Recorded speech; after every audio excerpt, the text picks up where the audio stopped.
7:02. Okay, good evening, everybody. Welcome to Springfield City Council Chambers. The day is Monday, June 2nd. The time is 7:02. Focus, let me know when we're ready. Thank you, Josue. We're going to call this meeting of the Springfield City Council to order. Madam Clerk, would you please start by calling the roll? Councillor Curran. Absent. Councillor Allen. Present. Present. Councillor Govan. Present. Present. Councillor Walsh. Present. Present. Councillor Edwards. Present. Present. Councillor Davila. Present.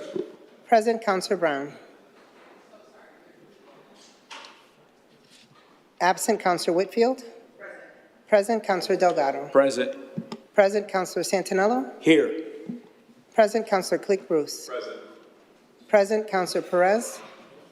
Present. Present. Councillor Fenton. Present. Will the council and our guests please rise for a moment of silence?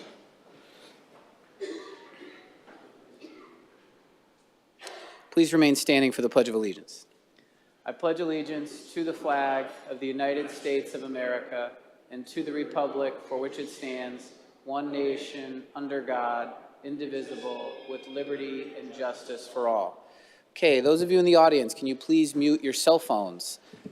Zoom user unidentified with the register to vote as your picture. Can you please identify yourself?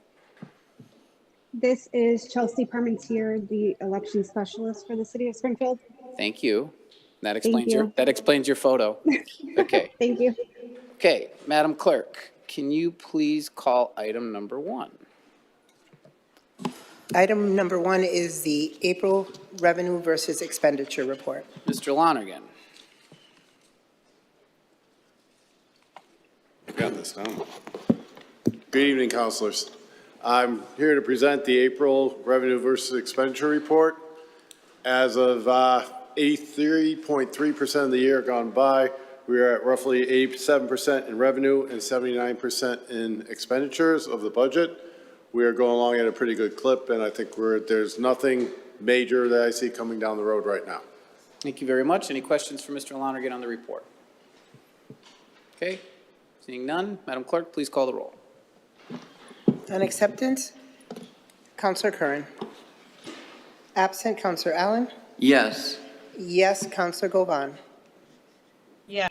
Yes, Councillor Walsh. Yes. Yes, Councillor Edwards. Yes. Yes, Councillor Davila. Yes. Yes, Councillor Brown. Absent, Councillor Whitfield. Yes, Councillor Delgado. Yes. Yes, Councillor Santinello. Yes. Yes, Councillor Click Bruce. Yes. Yes, Councillor Perez. Yes.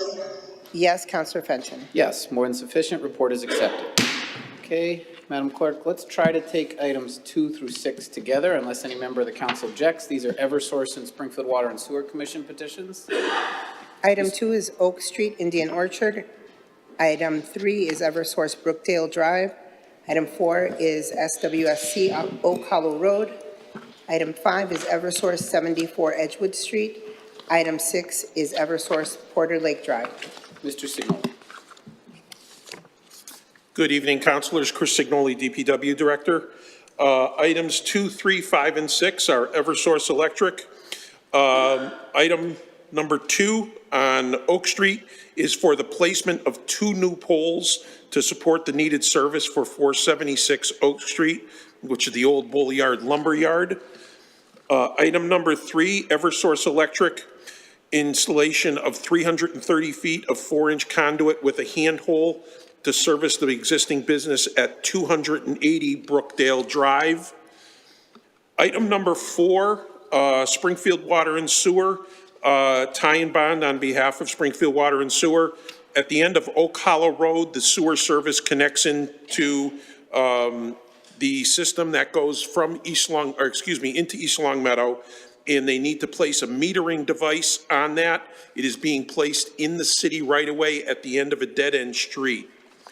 Item number 5, Eversource Electric, install 1 handhole over existing underground service 74 Edgewood Street, And item number 6, Eversource Electric, install one pole along Porter Lake Drive to shorten span between two existing poles, placing the pole at one of the corners of the street in order to better support the sag in the lines. So those are the 5 petitions in front of the council for this evening. Thank you, Mr. Signoli. Counselor Davila?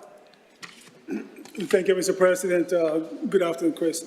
Chris, regarding the Porter Lake Drive, can you elaborate a little more? What is the sagging? Yeah, What there is is the sagging lines? there's 2 existing poles where the electric line runs between, and the run is too long, so the sag is too low.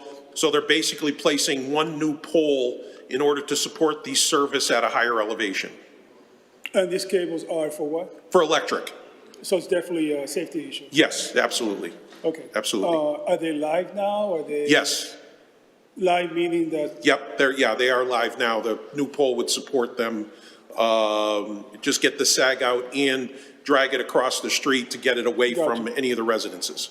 is it affecting power in that area at all? I'm sorry, Counselor, I can't hear you. Is that There's- affecting power in that, No, in the area? no, it's just a safety issue at this point. Okay, and when is this gonna start? If it's passed tonight, I'm sure they'll petition us probably in the next week. Okay, all right, Thank thank you. you, Chris. Thank Mr. you. President. Thank you, Counselor Davila. Any other questions from the council on the utility petitions? Will the clerk please recognize the counselors in seat numbers 1 and 7? Present. Counselor Brown, President. nice to see you. Thank you, Madam Clerk. Okay, seeing no further debate on the petitions, please call the roll on approval. On approval, Counselor Curran. Yes. Yes, Counselor Allen. Yes, Counselor Govan. Yes. Yes, Counselor Walsh. Yes. Yes, Counselor Edwards. Yes. Yes, Counselor Davila. Yes. Yes, Counselor Brown. Yes. Yes, Counselor Whitfield. Yes. Yes, Counselor Delgado. Yes. Yes, Counselor Santinello. Yes. Yes, Counselor Click Bruce. Yes. Yes, Counselor Perez. Yes. Yes, Counselor Fenton. Yes, more than sufficient. Petitions are approved. Thank you, counselors. Thank you. Counselor Allen? There's no committee reports on this agenda, and we did have a committee report from Finance. Okay, we can hear committee reports now. Okay, Counselor Allen? thanks. The Finance Committee met this afternoon at 5:30. We had several counselors there, Counselor Delgado, Counselor Walsh, Counselor Govan, Counselor Perez. Sorry if I'm missing a couple others. There was a big crowd at the meeting. Counselor Santinello. Counselor Santinello, thank you. And who? All right, thank you. Councilor Davila. Counselor Davila. Almost everybody was there. It was a popular meeting. I can report that I had to recuse myself on the last item, but the 13 items that I was there for, we all approved them. And then I recused myself on what was item 5 there, but it's item 10 here. And Counselor Walsh ran the meeting after that. Thank you, Counselor Allen. Any other reports of committee? Counselor Davila? Thank you, Mr. President. The Pilot Revenue Committee met approximately 2 weeks ago, and present at that meeting was Councilor Delgado, Councilor Walsh, Councilor Whitfield, Committee Member Jay Latorre, and Committee Member Karen Lee. In this meeting, Mr. President, we officially took a vote as a committee from the Pilot and Revenue Committee to suggest to the mayor engaging, signing a grant application for the Department of Labor and Service for an amount up to $50,000 to engage the Collins Center to help us develop process and processes to work with our partners in the nonprofit arena to bring more revenue to the city. As we all know, and we heard the CAFO and the mayor himself here last week, next year is going to be a challenging year.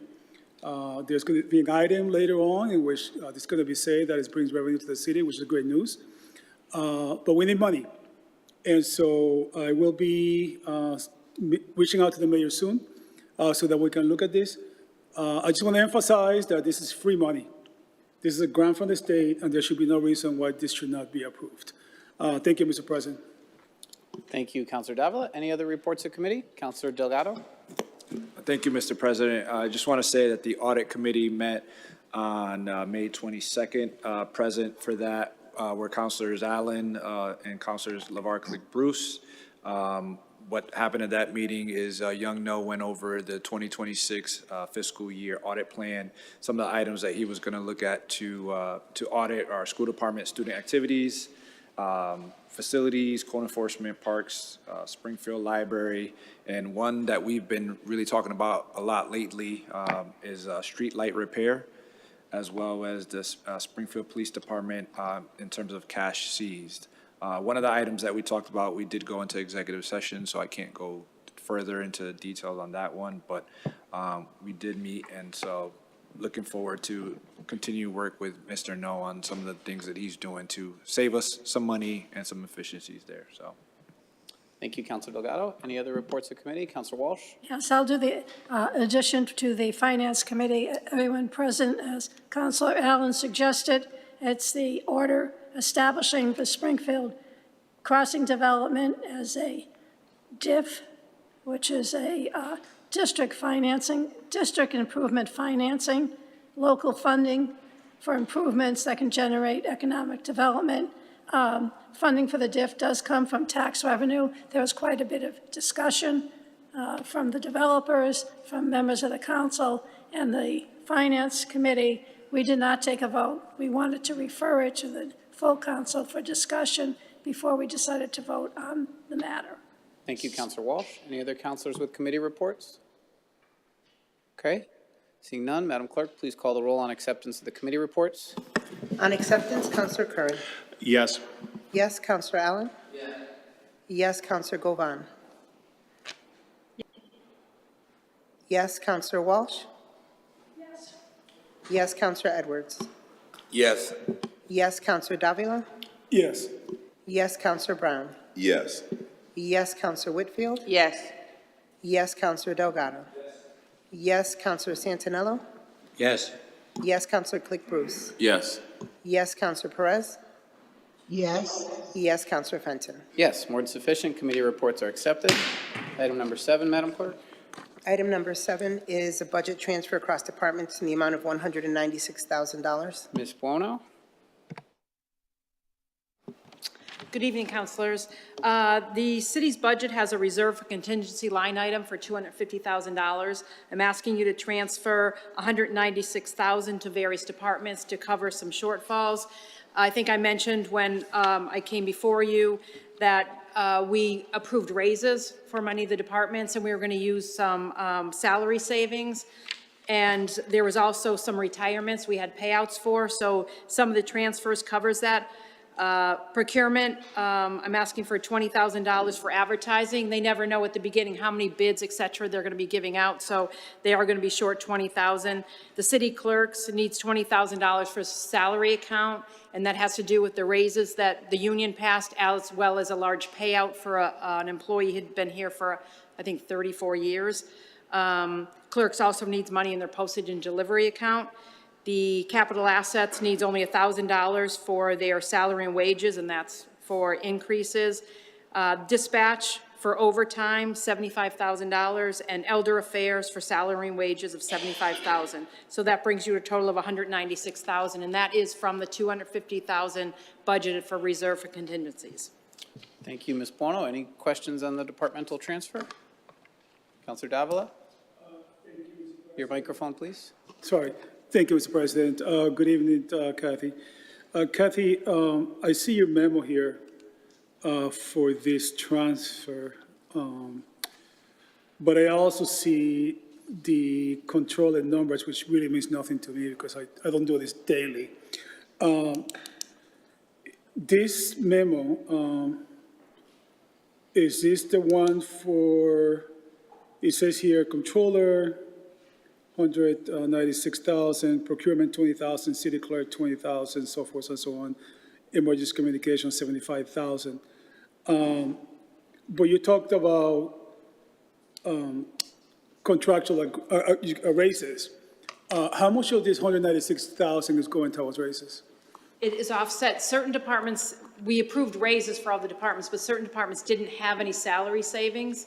So we had to actually, and I think I said that throughout the year, that I would be coming to you at the end of the year probably to did, yeah. transfer money to cover them. So that would be the city clerk's office and the capital assets and elder affairs not only had increases, but we also did take a position that was previously grant funded onto the general Right. fund. But my question is, how much of these 196,000 goes towards, do you have a percentage or a number to give me? I'm just curious.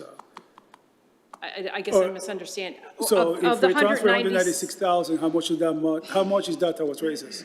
Is that going to raises? Yeah, I don't have the exact number because some of it is going to the clerk's office, some of it is going to a payout for an employee that has retired. So I don't have exactly the amount of the 196 that's actually due to the raises. so are these raises contractual raises or They're non-contractual? contractual raises. Every union came before the Right. council and you approved the increases. And I said, well, we would be using salary savings where we could, but I will get to a point where there are some departments Yeah. that don't have salary savings. Because I see here, this is Elders Affairs, it says account description, salaries and wages for 75,000. And that is elder affairs, and that was some increase from, but that was also a position that was previously grant funded, that we did take over that position in the general fund, and I think we Okay. spoke about that in the budget process also. We spoke of a lot of things in the budget process, right? May I suggest to you, Madam Carfor, that maybe we can have a little bit of a breakdown, because it did catch my attention. I'm sure they deserve it. We signed the contract with them, so we owe them the money. But I would just like, for transparency purposes, in the future, to know how much is going towards wages and salaries increases. Sure. Thank you, Madam Carfor. Thank you, Mr. President. Thank you, Councilor Davila. Any other questions from the council on the budget transfer? Okay, seeing none, Madam Clerk, please call the roll. On approval, Councilor Curran. Yes. Yes, Councilor Allen. Yes. Yes, Councilor Govan. Yes. Yes, Councilor Walsh. Yes. Yes, Councilor Edwards. Yes. Yes, Councilor Davila. Yes. Yes, Councilor Brown. Yes. Yes, Councilor Whitfield. Yes. Yes, Councilor Delgado. Yes. Yes, Councilor Santinello. Yes. Yes, Councilor Click Bruce. Yes. Yes, Councilor Perez. Yes. Yes, Councilor Fenton. Yes, more than sufficient. Transfer is approved. Item number 8, Madam Clerk. Item number 8 is FY24 free cash to various deficits in the amount of $1,365,000. Ms. Buono? Your microphone, please. Sorry. We come to you at the end of year for deficits from free cash. This year, I think we spoke about it before, that there would be, we are authorized to deficit spend in the snow and ice account. But there are some new ones here that we need $400,000 for the comptroller's electricity utility fund. So the Eversource bills went up substantially this year, and I think we've addressed it in the next year's budget, but we will be $400,000 short in that account. Steve Lonergan is here, the acting comptroller, if you have any direct questions on that. The DPW snow and ice account is going to be $375,000 short due to the winter. In the past, we haven't had this problem in the last few years, but this year, we do need $375,000 for the deficit in snow and ice, and Chris Ignoli from DPW is here if you have any direct questions on that. Facilities also had a shortage in their snow and ice account of $190,000. They haven't in the past few years, but this year they did. And fire overtime, and I think we spoke about this also at the budget hearing, that we will need $400,000 in the fire overtime account, and this totals bring you to the $1.365,000. And the commissioner is here from the fire department to speak on these overages. But once we transfer the 1.365 out of free cash, it will leave us with a balance of $2,480,719 left in free cash. If we don't use that in the next month, it will be, or at the next meeting, it will be transferred to next year's free cash. Thank you, Ms. Buono. Any questions from the council? Okay. Seeing none, Madam Clerk, please call the roll. On approval of the transfer, Councilor Curran. Yes. Yes, Councilor Allen. Yes. Yes, Councilor Govan. Yes. Yes, Councilor Walsh. Yes. Yes, Counselor Edwards. Yes. Yes, Counselor Davila. Yes. Yes, Counselor Brown. Yes. Yes, Counselor Whitfield. Yes. Yes, Counselor Delgado. Yes. Yes, Counselor Santinello. Yes. Yes, Counselor Click Bruce. Yes. Yes, Counselor Fenton. Yes, more than sufficient. Transfer is approved. Counselor I Perez. will- Yes, yes. Yes, you. thank you. Okay, more than sufficient. Counselor Perez will be recorded as yes. The free cash transfer is approved. Item number 9. Item number 9 is a bond authorization, citywide vehicles in the amount of $3.3 million. Councilors, as I mentioned at the last council meeting, we approved $1 million free cash transfer for vehicles, and I said I would be coming back to you for another $3.3 million bond authorization for purchases with DPW. And Chris Signoli is here to speak on any questions. Thank you. Any questions from Mr. Signoli or Ms. Bono about it? Councilor Santinello. I'm sorry. I heard you mention in the meeting that these would be other department, like park department vehicles and other vehicles that are 14 years old. Did you say that? Yes, yes. It is, so I make sure I get my numbers here. 37 total vehicles between the 1 million from last month and the 3.3 tonight. 9 vehicles for parks, 5 for facilities, 7 for the DPW, 9 for the DPW Enterprise Fund. We haven't bought any, we have been buying some equipment, but we needed 4 new trash trucks for the DPW. This does not include any purchases for police and fire at this time. Code enforcement vehicles, 1 for the health department, 2 for TJO, for a total of 37 vehicles. I just want to make sure I got my numbers right. Chris, on those trash trucks, are those the one-armed bandits? There are 2 fully automated vehicles, the armed trucks, and 2 rear load vehicles that we use on certain streets and we use for yard waste. And what do you estimate the cost of those being? Those are about $450,000 apiece. And how many do you need? We're getting the fully automated are about 450,000. We're getting 2 of those. The 2 rear loaders are about 290, and we're getting 2 of those. And actually, when you buy those vehicles, you're saving on the old way we used to collect trash when people used to get hurt, dumping those into the truck. Am I not right? Yeah. So in the long run, those are going to be a savings. Yes, yes, they are. Thank you. Thank you, Councilor Santinello. Councilor Davila.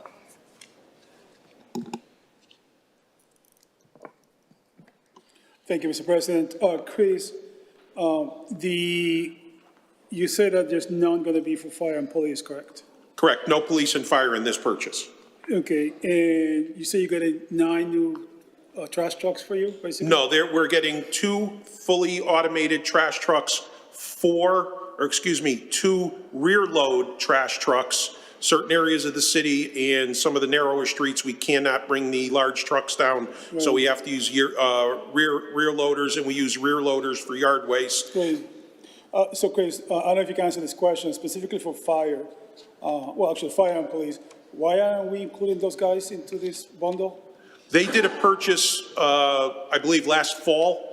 And as soon as we make this purchase, I'm going to be starting to put together the 5-year plan for DPW, police, and fire. This plan was completed in February of last year, so it didn't have anything to do with police and fire. They were doing their own. So the next plan that I start to put together right after we do this purchase will be for all departments within the city. And that's going to be the bonding that the CAFO told us before? I'm sorry, Councilor? That's going to be, sorry, I'm too far away from the mic, Chris. And that's going to be for the bond that I believe the CAFO told us before? Yeah, the 3.3 is going to be the purchase now. And as we move forward, really, we need is a comprehensive plan so that 3 departments, myself, police, and fire, aren't showing up 3 months in a row asking for $5 million. Right, I just want to make sure. So that potential bond is at $10 million that we discussed, I believe? That I'm not aware. I'm not aware of anything at 10 million. Okay. Somehow $10 million sounds right to me, but, all right. the reason I bring it up is because I know Fire and the commissioners here has talked in the past about the need of getting more TAC team trucks, which is one of the reasons, as I recall correctly, that the overtime has creeped up. And so by getting a TAC team to these guys, it will hopefully save us in overtime in the future. And I do believe that we have an academy coming up for the fire department, which will also help us with the overtime, both in the fire and police. So really counting the pennies here because we need to be financially very prudent moving forward. But thank you, Chris. Thank you. Good job like always. Thank you, Mr. President. Thank you, Councilor Davila. Councilor Brown. Thank you, Mr. President. Chris, I just had a quick question. I'm always for new things. I'm just curious as far as fuel efficiency. I know buying new vehicles, do we look, and I know they have to be more fuel efficient, correct? Right. And the actual vehicles, other than the other than the trash trucks, are we looking to see, are they fuel, are we concentrating? Because I believe it's going to save us, like my colleague, Councilor Santinello said, it is going to save us money at the end, even based through the years, basing on the fuel costs. So I just want to make sure when we are buying these vehicles, of course, they're going to be more fuel efficient, but I just want to make sure we're truly concentrating on that. Absolutely. A large portion of this purchase is going to be passenger vehicles, code enforcement and other departments that need them. And those vehicles now are highly fuel efficient. The trash trucks, surprisingly enough, are about as fuel efficient as they can get. They are about as light as they can be, which is one of the reasons people ask me during the winter, how come we don't use trash trucks to plow snow? Because you can't, they're too light these days. The heavier ones just eat fuel like crazy. They still eat fuel, but they don't eat them as bad as they used to. Okay. Thank you, Chris. Thank you. I appreciate your work. Thank you. Thank you, Councilor Brown. Councilor Click Bruce. Thank you, Council President. Chris, just a quick question. I know you mentioned the 4 new vehicles coming to the DPW. Now, is that to replace some vehicles, or is this going to be an addition to? No, virtually every vehicle that we purchase, we trade something in. Gotcha. Our trash trucks, number one, they're left outside. We don't have a place to store them inside. So they have about an 8 to 10 year lifespan. So the vehicles, just to look quickly, the vehicles that we're getting rid of in solid waste are 2016s, 2015s, 2014s within solid waste. So actually 2 of them are 2013. So these vehicles have reached the end of their lives. They get traded in. Some of the passenger vehicles, we keep a couple just to have as a pool car, but everything else gets traded in. Understood. Thank you for your. Thank you. Thank you. Thank you, Councilor Click Bruce. Any other councilors on the bond authorization? Okay, seeing none, Madam Clerk, please call the roll. On approval, Councilor Curran. Yes, Councilor Allen. Yes, Councilor Govan. Yes. Yes, Councilor Walsh. Yes. Yes, Councilor Edwards. Yes. Yes, Councilor Davila. Yes. Yes, Councilor Brown. Yes. Yes, Councilor Whitfield. Yes. Yes, Councilor Delgado. Yes. Yes, Councilor Santinello. Yes. Yes, Councilor Click Bruce. Yes. Yes, Councilor Perez. Yes. Yes, Councilor Fenton. Yes, more than sufficient. Bond authorization is approved. Thank you, councilors. Thank you, Mr. Signoli. Okay. Madam Clerk, item number 10, the diff. Item number 10 is an order establishing the Springfield Crossing Development District and Invested Revenue District. Mr. Sheehan. Councilor Allen. Yeah, Mr. President, I need to recuse myself from this item. Okay, thank you. Thank you. So noted, Madam Clerk. Mr. Sheehan. Councilor Whitfield.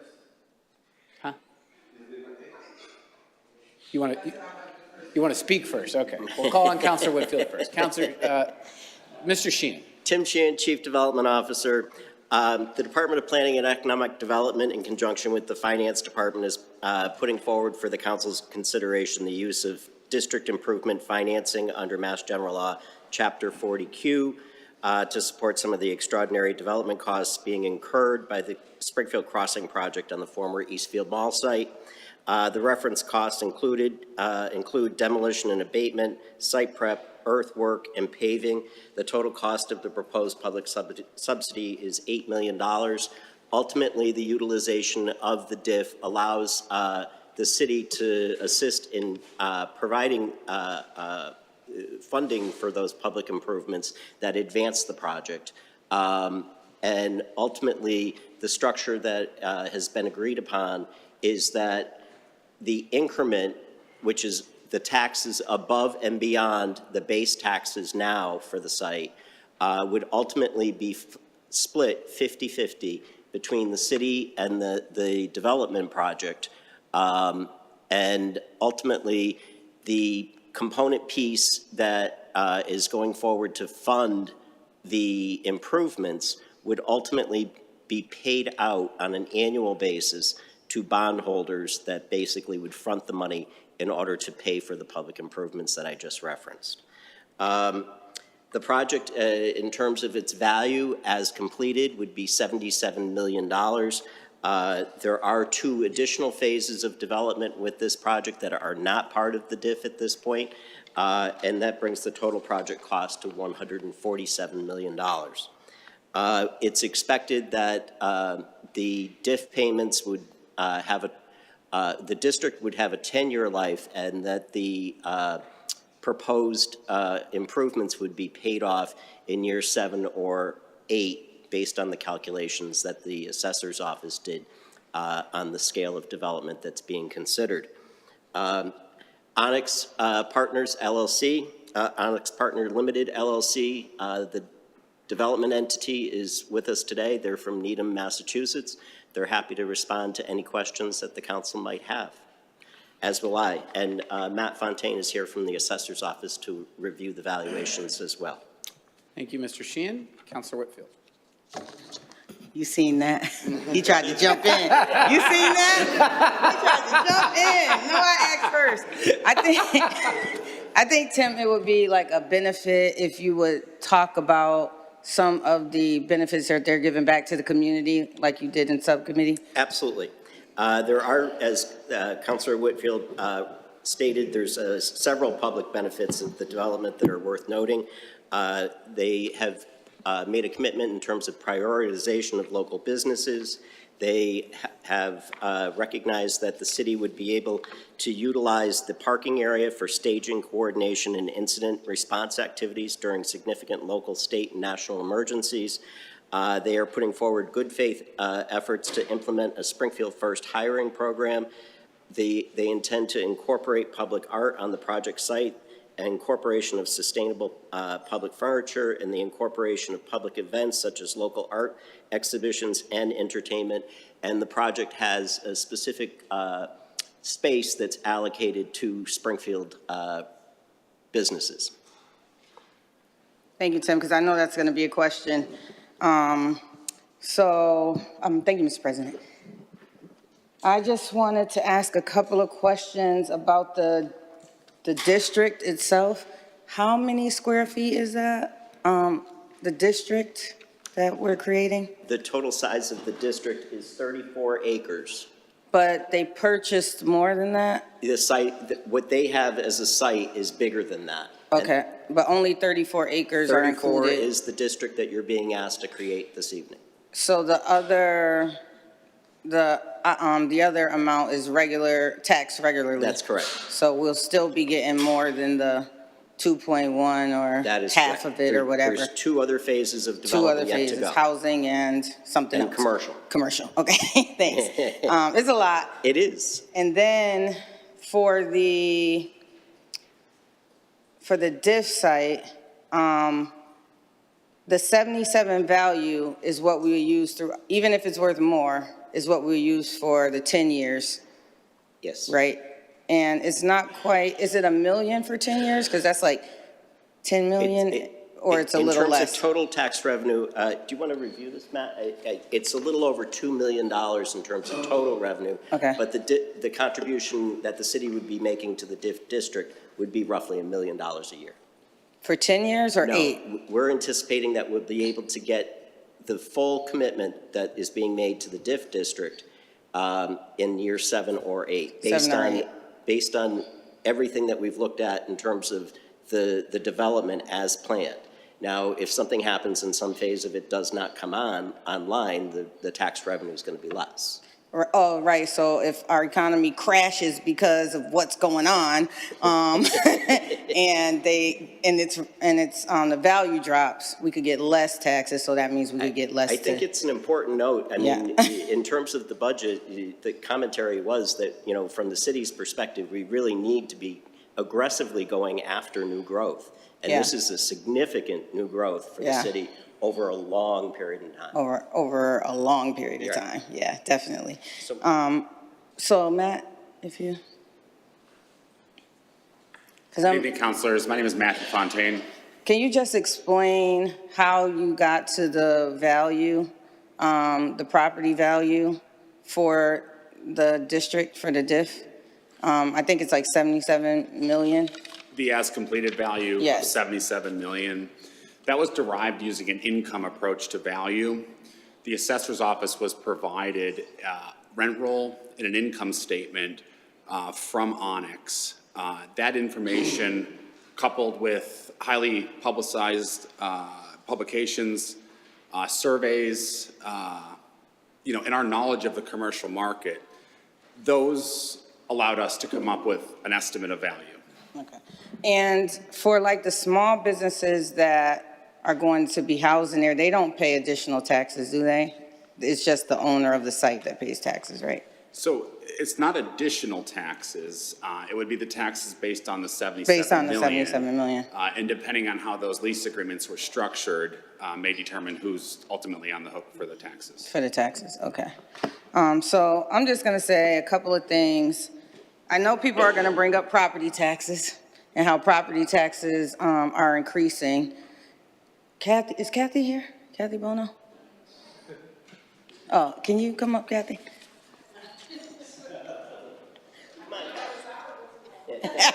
You're not out of anything, ever, when it has to do with money. So is there a way to like, I know that we're going to, you probably can't, but I'm just gonna ask anyway. We're going to give the $1 million for improvements to our public streets, water, facilities, and things like that, and the abatement of hazardous waste and things like that, that will harm our residents that have been there, probably harming our residents. I just want to say all these points because this is what the money is being used for. It's not just going back to Onyx to put in their pocket. It's actually helping The development, development of the area, the infrastructure. Yep. That means streets, sidewalks, water, all those things, infrastructure. I just wanted to say that. And I just want to cover that in the abatement of environmental conditions, Yes. which enhance the neighborhood overall. Exactly, that's what I wanted to say, but I said hazardous material, we're getting rid of them, so it's actually also helping our climate, right? So there's other things, this money isn't going in the pockets of Onyx, it's actually going to the improvement of our city also. So I just wanted to say that out loud because I know property tax is gonna come up, that went up. That I didn't approve that budget, saying that publicly too. But I wanted to ask you, is there a way, so half of it will go into this account that will pay off the bonds. The other half, is there a way to say that we can put some of that money toward property taxes for our residents so it can even it out a bit? I mean, right now that goes to general fund revenue, and that would be something that the mayor would, the only way the mayor can do that is through the free cash that we do that. But that has to go into general revenues because those are considered General property funds, taxes. yeah, General so fund he would revenues. kind of have to make an agreement if we meet a certain threshold that those monies could also Right. offset property And tax. as he did last year, and I know he's made the commitment, I don't recall if he said it. I He think did, he said $1 million so far, $1 million so far, and then he will work with you, and he did work with you last November, and he's willing to work with you, as I am, too, because as well as you have to answer to constituents, so does he when taxes go up. So he is going to work with you. But though that half that we keep does have to go into general revenue right now. Has to go in the general fund right now, okay. I think that was my major question, because I know the property tax is gonna come up, and it is a thing, right? It is real, and it is affecting our residents in the city of Springfield. But also, we have to think about economic growth and economic vitality of the city. And if it's gonna be over 140, how much is this project costing right now?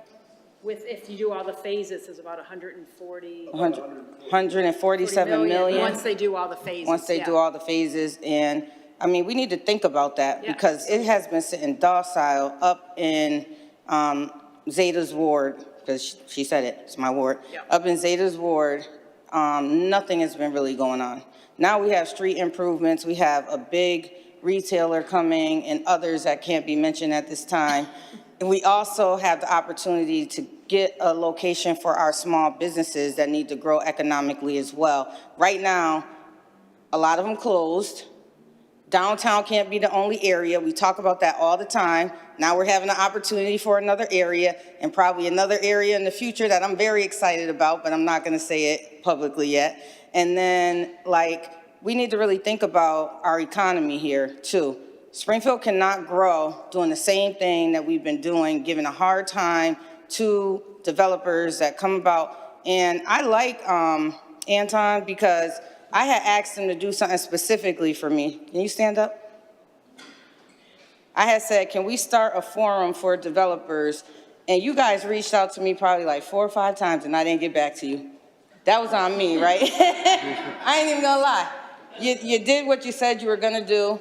It was on me. I wasn't able to follow up. I had got a new job. Things got busy in my life. My dad was passing and everything. So I was like, some things just gotta wait. But you kept your commitment and you all reached out to me. I didn't have to reach out to you. And that to me was commendable. That means that you do want to work with the developers of the city. You do want to put them to work and you do hire local developers to help on your project because I asked that question before. So I just wanted to say those points before we get into some of the other points that you'll probably hear in a minute. But I will have rebuttal for those too because I wrote some things down. But I wanted to say I think this is a good project for the city of Springfield to support. $8 million in the grand scheme of $146 million is not a whole lot. I know for property tax, for the residents, it is. But we're going to be bringing other economic opportunities for our residents in the city of Springfield to make money and to help our economy. Those property taxes are going to grow after a while with the new developments. Once the 8 years is over, or 7 or 10, whichever one it is, we get the full property tax value back. So it's not a loss and it's not forever, but I think it's important that we really consider passing this for the whole city of Springfield, actually. Thank you. Okay, thank you, Councilor Whitfield. Councilor Santinello? Yeah. So the other 2 stages, 2 and 3, would be housing, potentially housing? Housing? Housing and commercial, correct. What kind of housing? About 50 units of yet to be determined housing. It'll be permanent housing, but it's 50 units the way it's programmed now. Okay, I heard, and this is going to be a total of about $146 million project, all phases? Correct. So our investment is about 146 million, 136 million, and one of the tenants who's building their own building is doing another 40, so whatever that is in simple math.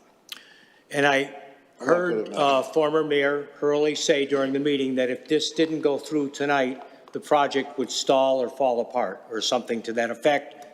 I think she said, which baby do you want to kill or something to that effect.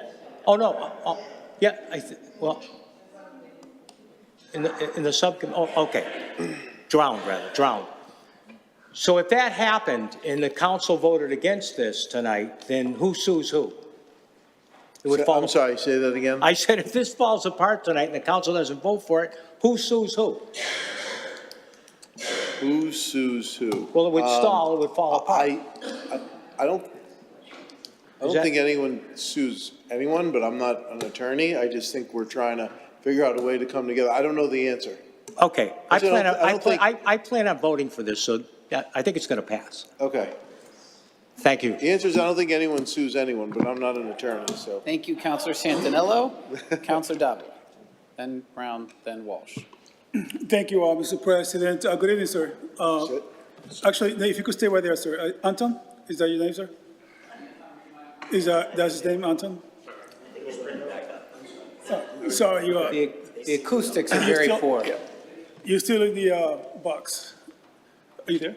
Oh, I'm sorry, I can't see. I'm just hard of hearing, so I'm going Yeah, can you close to hear the me? microphone. No, I can't, because, Madam Mayor, because they won't be able to hear me at home. Can you hear me, sir? Oh, I can hear you perfectly, yes, Okay, sir. excellent. So, I'm sorry, what's your name again? Is it Anton? Anton. Nice to Melchior. meet you. I'm Councilor Victor Davila. Anton, first of all, welcome to Springfield. I think I recall talking to the CAF a couple of weeks ago during the budget hearing. And I think that, if I'm not mistaken, we're currently losing about $386,000 in tax payment, in revenues for the city because the former Eastfield Mall is no longer there. So we are losing money with you being basically not fully operating. And so we want to get you there. But, you know, it has to make sense for you and for us as a city. Before I move on to Tim Sheen, I just want to ask you, when this whole thing got started, there was a little concern about the walking trail, the walking club. And I believe at the time it was Councilor Goban, I believe Councilor Whitfield, and if I'm forgetting somebody, please forgive me. And I believe you guys made a commitment to keep a version of a walking club in the new facility. I believe it was some sort of a small trail. I believe Seth was there facilitating the meeting. So the question is, where are we with that, and do you still remain committed to that? So, a couple of things. The perimeter walking trail around the site, we've made sure that we've maintained consistency with that. We know Yeah. that that's important for a lot of people. So that's paved with berms, so has proper drainage for people who walk the perimeter. And on the rear of the site, as part of our plan, what we have done and what we'll continue to do is clean up what we're deeming the conservation and rivershed area. Yeah. So that there will be benches and areas for people to stop in the continuous walking trail and have benches there and really beautify within conservation what we're able to do without having any issue. And we're working very closely with Conservation Commission on So that. if I understand correctly, you said there will be some sort of a version of a walking trail for people to enjoy, correct? That's correct. Okay, thank you for that, Anton. Nice meeting you. Tim, I have a quick question for you, my good sir. If I get confused, I'm sure the people at home may have some questions, but just some clarifying point. A DIF district is a development district, correct? Yes. And I think I read something about 25% limit. Is that 25% of Citywide. Of what? You can't have DIF districts that are more than, I believe it's 25% of the total city land area. Land area, okay. Now, we talked about this project being $77 million total project. The city is going to basically pitch in $8 million, correct? I'm sorry? The city is going to pitch in, is the acoustic bad here or is it me, Mr. President? Could it be me? I'm sorry, I couldn't understand you either, Councilor. Yeah, I figured. Hold on. Story of my life. Hold on, see, she sells water. Sure. All right, question, can everybody hear me? Yes. Yeah, can hear me now? Okay, here we go again. Tim, $77 million project, is the city pitching in $8 million by means of a bond? No, the city's not issuing the bond. The city actually has the bonds that are being issued for the investment, the city's not a party to them, nor does the city have a responsibility relative to repayment of those bonds. The only responsibility that the city has is to collect the agreed-upon percentage of the increment and make that available to service the debt. Okay, all right. Now, I think that I read somewhere. And just so I want to be clear Go about ahead. this, we have had this reviewed by the city's, extensively by the city's bond council and by the city's financial advisor. Right, now you're being reviewed by the city council. And now we're bringing it to the city council. There we go. Okay, excellent. So, Tim, I read here something about the money could be used towards, please forgive me, I'm looking for it right away, paving, demolition, abatement.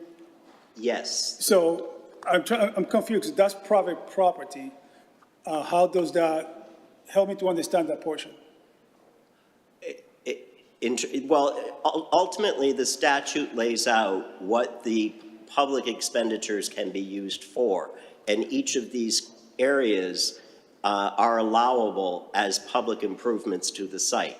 They don't have to be publicly owned under the statute, and they won't be publicly owned. Okay. And why are we doing this And now? just to come back on that, you wouldn't want, according to the city's bond council, the city wouldn't want to have ownership of these improvements because therefore it would have the ongoing liability associated with them. Right, okay. All right, and so my last question is, there was a question that was asked before during the committee meetings about nonprofits, and I'm not sure that I quite understood you. If a nonprofit moves into that, as it relates to payments in lieu of taxes or pilot, they wouldn't be exempt from that if they want to participate in pilots, correct? The response was that it would depend on how the lease was written as to how they were going to structure that. Yep.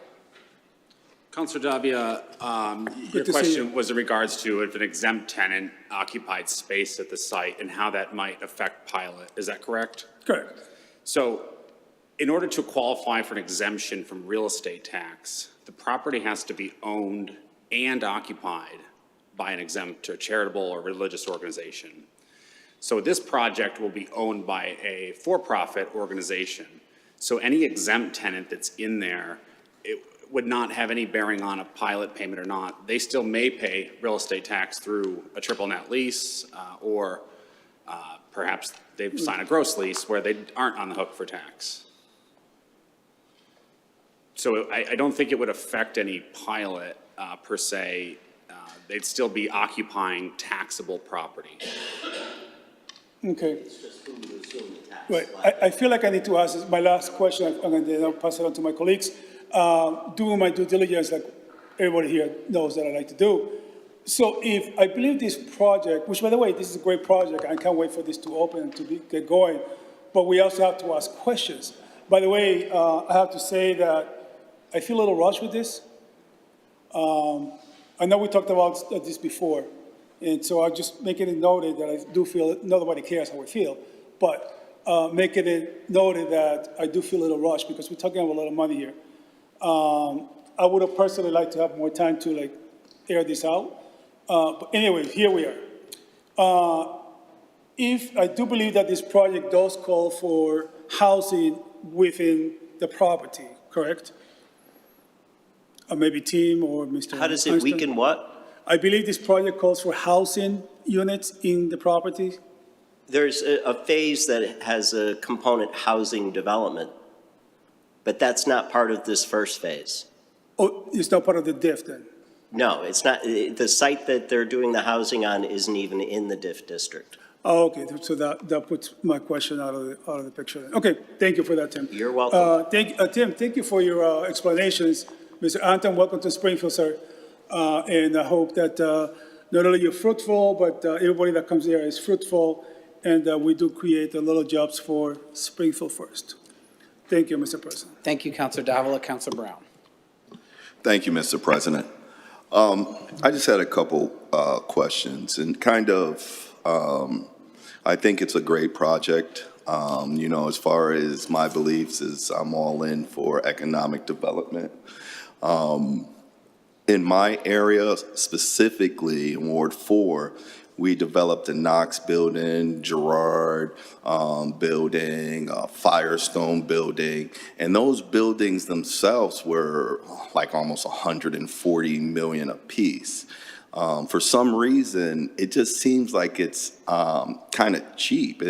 Why is it not that much money to develop such a big area? Why is it? If you go up, say right across the Indian Motorcycle Building, you look to the right, there's, we redeveloped that area. I think the project was probably like 100 and something million, just, you know, for that building. Why is it? And don't get me wrong, I'm happy that it doesn't cost that much. I'm just wondering, how were you able to, assess it at such a? So the projects that you're talking about, Counselor, those are low-income housing tax credit projects, and ultimately, the state puts a whole host of requirements on the developer in terms of that type of development. So you could be looking at a unit cost that could be upwards of $500,000 an apartment, based on the requirements that come with the allocation of the tax credits. So that's why those developments get exceedingly expensive. And residential housing, by its very nature, is very different from, just from its design and implementation than a commercial box. So, his costs ultimately are creating the box, and the tenant then ultimately does the improvements to the interior of the box.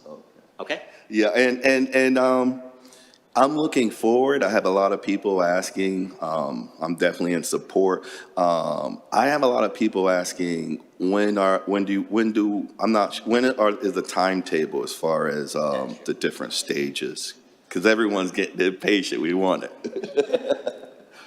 So right now, we are thinking that everything will be opening at some point in October, beginning of November, with the exception of one tenant, Target, who would not open until the first quarter of '26. But everything else should be open for the holiday season.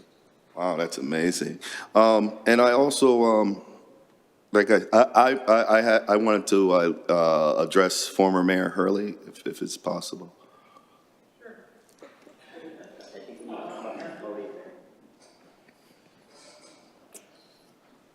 Good evening, everyone.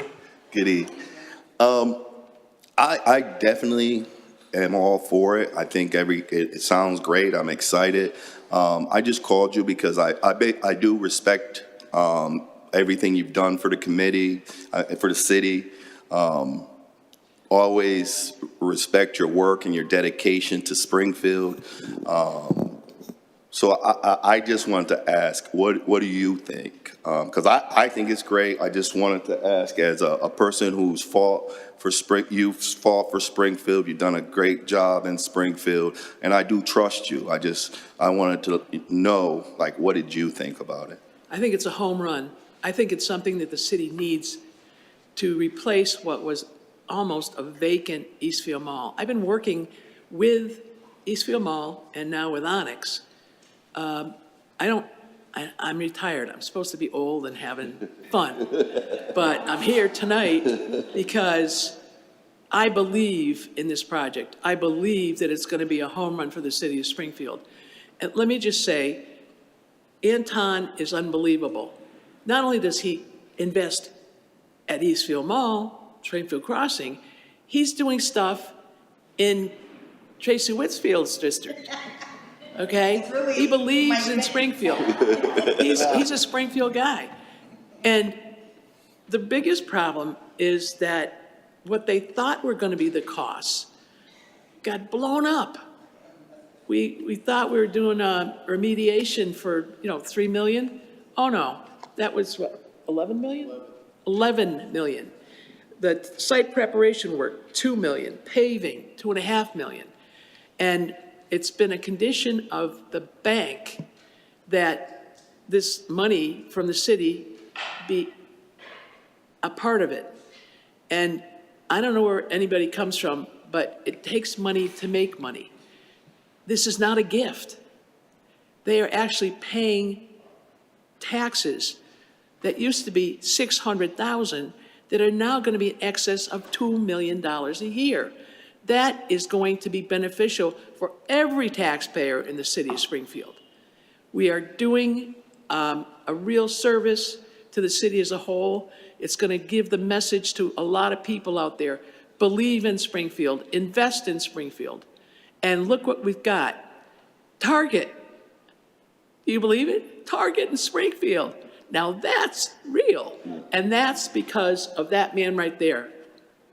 He's got a portfolio of over $1 billion in investments working with tenants in all different parts of the country.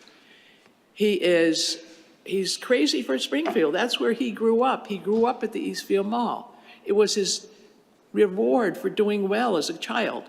So you've got somebody who's the real deal here, and you can't look at it like he's getting a gift. It's not going in his pocket.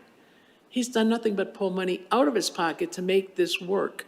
And I, for one, believe that the other two developments are going to add more money, more value to the land, which means more tax revenue. So it's a win-win situation. Thank you. Thank you. Thank you. I definitely, I called you. I want to definitely let you know your integrity and commitment to the community.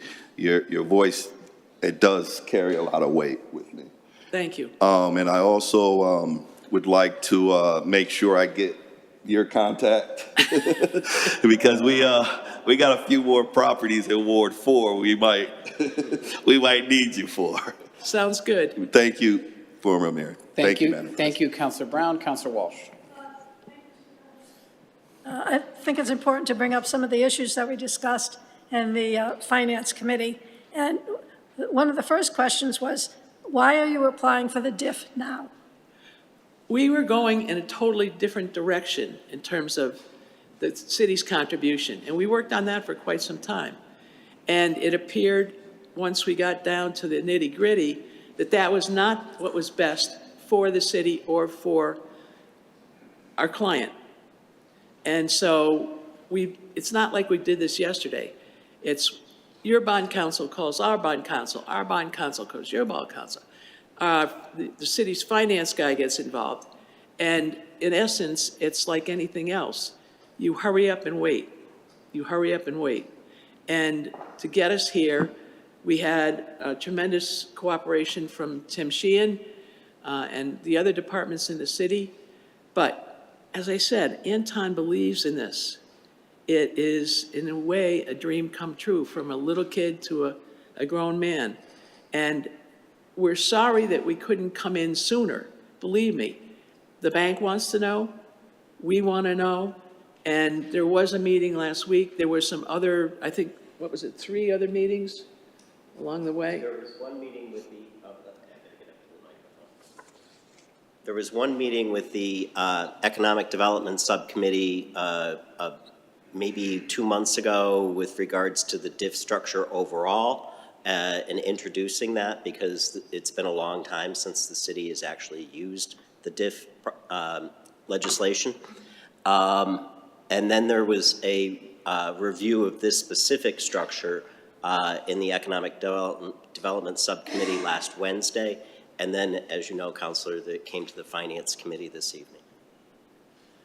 So also, Mr. President, one of the comments that was made in the Finance Committee was that this project has changed direction. So I'd like an explanation of what that means. It has not changed any direction in terms of the original plan that Onyx had for the development of the property. The only thing that changed direction was going from how the subsidy was going to be done. It was a TIF, then it was a DIF, and if they had any more initials, they'd probably be in there someplace too. But it's been that way from day one. The commitment of $8 million was a part of the conditions of the bank that's financing this. And I can tell you that there's no profit that this man is making from the DIF. It's all money that's going to be invested in a project that's going to yield significant tax income, not just for 10 years, 20 years, or 30 years, but for the foreseeable future, long after I'm gone. So it's the kind of thing that the fact that he's got Target coming, he's got a great reputation throughout the country. For Target to come, for some of the other ones that they can't say, but there's a dog supermarket store, there's restaurants, there's all kinds of good stuff. And, you know, the fact that he is committed to the city of Springfield, I think probably speaks loudly when he says, we're committing 15,000 square feet of space for Springfield businesses to come and be a part of Springfield Crossing.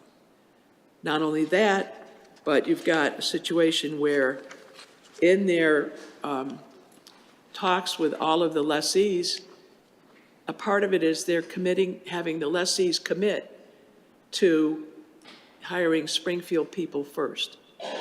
So the project in its conception and its construction hasn't changed.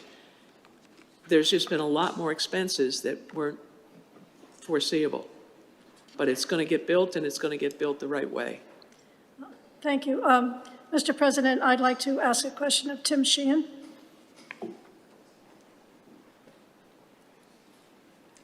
Tim, we all appreciate the investment that's being made here, but I want to know, all we've heard tonight are the pros. What are the risks for the city? What are the cons? There's always a pro and con. As I indicated, there's really no financial risk at all to the city, and that has been conveyed back to the CAFO from the bond counsel and from the city's financial advisor. The project is bringing back a retail corridor that was very, very strong in Springfield for a long time. There's always, issues that have negative impacts through any construction project. There's inconvenience, but once you get through to the other side, you look at what the project can bring, and this is bringing so much more than what the old mall actually provided. As I indicated, just on their site alone, we're looking at 2 additional phases of development. And that's not to even think about what this development is going to add to the old Sears site, which isn't part of their development. So this is almost, from the city's perspective, queuing up what the overall redevelopment potential of not just this site, but also the 2 others that they control and the Sears site, which is huge. I mean, that goes all the way over to the repair facility. So, I guess there's a situation, the chicken before the egg. He's going first. It's my sense that their project is going to basically rev up development and the redevelopment of the entire site, and also looking at some of the underutilized properties that are in the lot on the other side of the street where Stop and Shop and Lowe's are.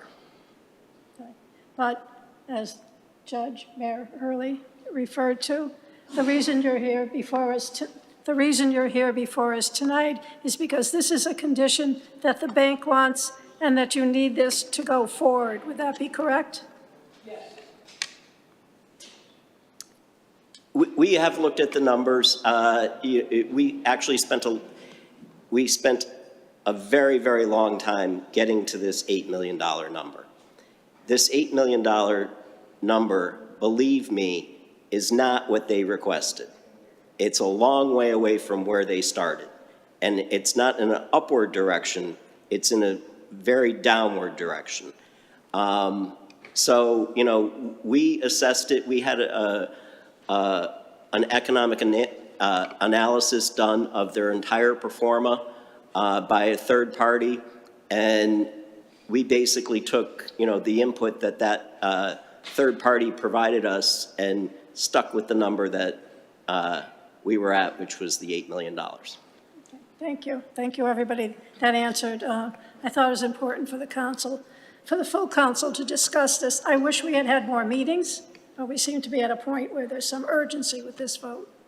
Thank you, Councilor Walsh, Councilor Delgado, and Councilor Click Bruce. Thank you, Mr. President. I do have a couple questions in terms of the DIF designation. How long does that stay in place? Does that stay in place until the 7, 8 year buyback period? You can give a time designation to it. I believe in the statute, you can go out as long as 30 years, if I'm not mistaken. We have no intention of having that district stay for any period time beyond the time that we ultimately need to have it. And to give us some level of flexibility, we're contemplating a 10-year term on the district. When does that decision get made? In terms of how long the district's going to be there? Yeah. That ultimately is being made in terms of the approval of the district by you tonight, which would give it a 10-year term. Okay. I'm just curious because if we approve this, do you have to come back to the council after that for anything else, or are we kind of out of the process at that point? In terms of the 4-part approval that you're providing tonight, I believe, and I've been told, that we do not need to come back to you for anything further. Okay. Obviously, there'll be site plan issues that, if there's a change in the site plan approval, those types of things would come back before you, but not related to the diff. Yeah, I mean, one of the questions I had asked, I was the person that asked, why now? Why are you coming in front of us now? And at least I appreciate the response from Anton, because one of my assumptions was, our costs going up, right? Is the tariff situation kind of impacting this, which I didn't ask that, but you could probably ask. But I do understand the fact that you also mentioned the thing about when you opened up walls and some of the remediation. So there's a lot of costs that I understand you guys are incurring that you didn't foresee. So I can, I don't think sympathize is the right word, but I can understand that piece.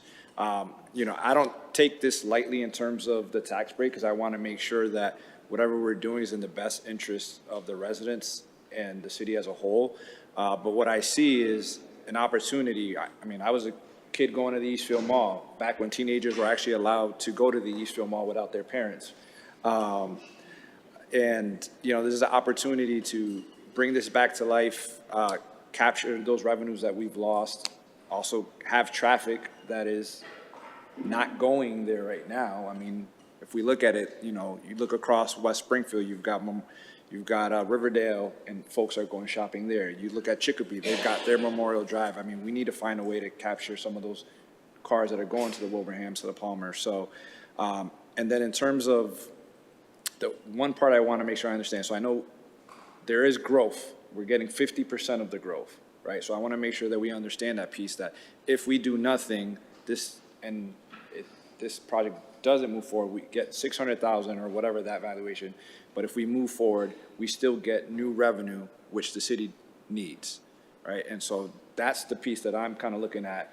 And I was going to ask the piece about public benefits, but you guys beat me to it in terms of and so that was going to be one of my requests. And you guys already implement that. So, I mean, to me, I think it sounds like something that we should consider. So thank you. Okay. Thank you, Councilor Delgado. Councilor Quick-Bruce. Thank you, Council President. I guess I want to just have a couple of questions. And do you all have any concerns? I know one of the flagship stores is being mentioned, or two of them being mentioned, is Target and BJ's. We all know what's going on across the country with DEI. Specifically, I do know a group had a protest up at the site just last week. So are there any concerns that they may, I don't know if they're actually signed a contract or not, but are there any concerns that they may possibly pull out? I know they've been struggling with their revenues, but this is a question that I have, and it's a concern, because the community where I come from, grew up at, truly we're not looking to support Target. So I just have a question in regards to that.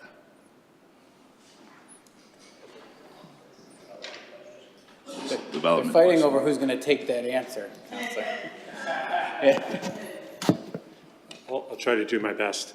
I'm saving my client. So it's a fair, sorry. Attorney Seth Stratton with offices at 1 Monarch Place in Springfield. So in the development business, there are always issues that arise, and similar issues. In fact, there are other tenants who will be there who have been protested for other reasons. There are certainly customers who don't approve of retailers' philosophies, approaches, and as a developer, they can't be in the business of picking and choosing based on what one group thinks over another. They are used to having these situations where folks express their opinion, express their First Amendment rights, and as a developer, they are prepared to understand and accept that and safeguard the property. It's nothing new, Councilor Click-Bruce. This particular issue is, I think, a more relevant current issue, but it's not something that developers aren't used to dealing with, and they will approach it within the ambits of the law with responsibility, and but again, can't do a development around what companies, so long as companies are following the law and sign agreements and comport themselves in a way that's consistent with the law, they generally don't discriminate against their tenants based on feedback from the community. So, yeah, I think for that answer, I think that wasn't really my question and or comment, but it was more towards, are there any feedback from them of them pulling out? Not necessarily. I understand you're in the business to do business, but that's one of your flagship stores, and I do know they've been struggling. So my question was, A, do we have a signed agreement, or if you can't speak about it, you can, but just any concerns that they may not be here if there's nothing in place at this point. Sorry, because things change. That's an easier question, and I should have answered that the first time. Not concerned. We have binding contracts. Okay. And then secondly, I know you came to our, Seth, you can stay up.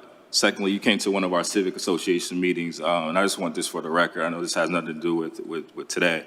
Do plan on supporting this project. However, you know, our constituents over in the area talked about security. So I want to make sure that I'm on the record of advocating to make sure there's things in place to make sure that that property is safe and secured, and also hiring security guards and or police officers because there were some concerns from the constituents. So I do know you said you were going to take it back to the team. I want to make sure that did occur because that was some of the concerns that we had at one of our meetings. It's a great point, and you'll see with us tonight is Paul Connolly, who was at that presentation with me that night, who works for Onyx, and we had a conversation after that meeting in which he said to me that was really good feedback. He was going to bring it back to the team and make sure that, you know, we were thoughtful around the security approach, and I'm assuming that you've done that, Paul, and that's part of the planning for opening. They can't hear you if you're not. Hi, I'm Paul Conley with Onyx. Thank you. I do remember that meeting. And working with the senior team, we prepare a budget, an operating budget, and part of your comments we're putting to the operating budget. Thank you. So we do take it seriously, and it is part of our plan. Thank you so much. I appreciate it. And again, this is a great project for our city. I'm glad we had this dialogue. So again, I look forward to supporting this and having some, it's like 5 minutes from my house, so I look forward to traveling up the road to do some shopping instead of going all the way up to Holyoke Mall. So thank you for this project. Great. Thank you, Councilor Click-Bruce. Councilor Curran. Thank you, Mr. President. I just had a question for maybe for Paul or for Tim. Does the $8 million, does that have to be spelled out or dedicated onto what it's going to be spent on in the project? Yes, there's a specific budget in your package that is allocating cost to the improvements that I referenced. Could you just give us a brief, real overview on that? If I could find it. Demolition and abatement is 3.2, site preparation and earthwork is 2.1, paving is 2.6. So the diff covers environmental remediation as well? Yes, that's part of the statute. It does, okay. And can you explain just a little bit about the bond aspect of it again? So the bonds are issued through mass development, and they're paid by the developer Onyx. Am I correct on that or incorrect? That's incorrect. Okay. So the $8 million, specifically the diff component, that repayment comes from the tax proceeds, the increment, that 50% that the city is allocating to these improvements, that pays the bondholders. Understood. And if, let's say, hypothetically, there's a default on that, what happens there? That is completely, the city is shielded from that entirely. There is no obligation, financial obligation back to the city. Who does it fall on? That would ultimately fall back to the development entity. To Onyx? Yes. And which is important because we did hear, and this is new information, which I did not know, but it's certainly clarifying information that if we don't vote for this diff, the project is halts. The project is, there is no finance for the project. That's what we heard in the finance committee. Well, that was new to me. I believe that there's a condition in the financing to complete the project that there would be a subsidy of the $8 million is referenced in the capital stack for the entire project. No, but if this legislation didn't pass tonight, the project comes to a screeching halt. That's what the developers have indicated. I can't answer for them, but they've said it multiple times this evening. I mean, is that accurate, Anton, without this bill passing? They said that at the finance meeting. If you could turn your microphone on, please. There's a button for your microphone there, sir. Thank you. How's that? Yep. There. So I would less categorize it as a screeching halt to a slow, watching a car accident slide down the road on a piece of ice into a wall. So can we get through 30 days? Yeah. But the conditions for the bank to continue financing the project are that we have approval for this collaborative public-private partnership with the city. Correct. Said differently. So it would be a halt in a way. Yeah. Yes. I'm Okay. just vernacular, screeching halt versus, Understood. Yeah. No, I mean, that's a clarifying point. I mean, essentially, that's a new piece of information that if this legislation does not pass, the financing comes to, however we categorize it, a halt. all of that documentation from our lender who is financing the project has all been shared with all of the offices of the city. So this is not a secret. The documentation, the loan documents that actually reflect the commitment that's required from the city have been shared with every level of the city of Springfield for over 6 months. Okay, that answers my question. Thank you. Thank you, Councilor Curran. Councilor Govan. Thank you, Mr. President. And I think that a lot of the questions and comments that I wanted to make have been made. I'm really excited about this project. It is in my ward, and I agree that, the Eastfield Mall siting has been closed for a long time and it hasn't been making the city any money. Because it was brought up, I do want to, emphasize and keep the counselors and the city, the issue of the property taxes, right? We know that, they're going to go up. They've gone up every year for the last, I want to say 10, 11 years. And we want to make sure that, we keep that in mind. This is a great opportunity for the city as far as bringing in revenue with the taxes that will be brought in. And I want to make sure that, we are able to do what we can do for our residents. Regarding Springfield Crossing, we get very excited. The walking trail, of course, will be outside because it's not going to be a mall like it was at the Eastfield Mall. I know that Council Davila had talked about, possibly Greenleaf being a site for a walking place during the wintertime or during inclement weather.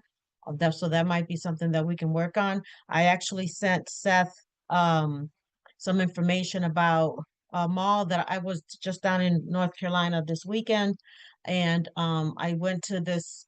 It's called Birkdale Village, and it's kind of like a mall. Everything is outside, but they have this really cool space for residents, for people to just come and sit down. There's like a little kind of fake grass area. They have chairs and things like that. They have like a skating rink.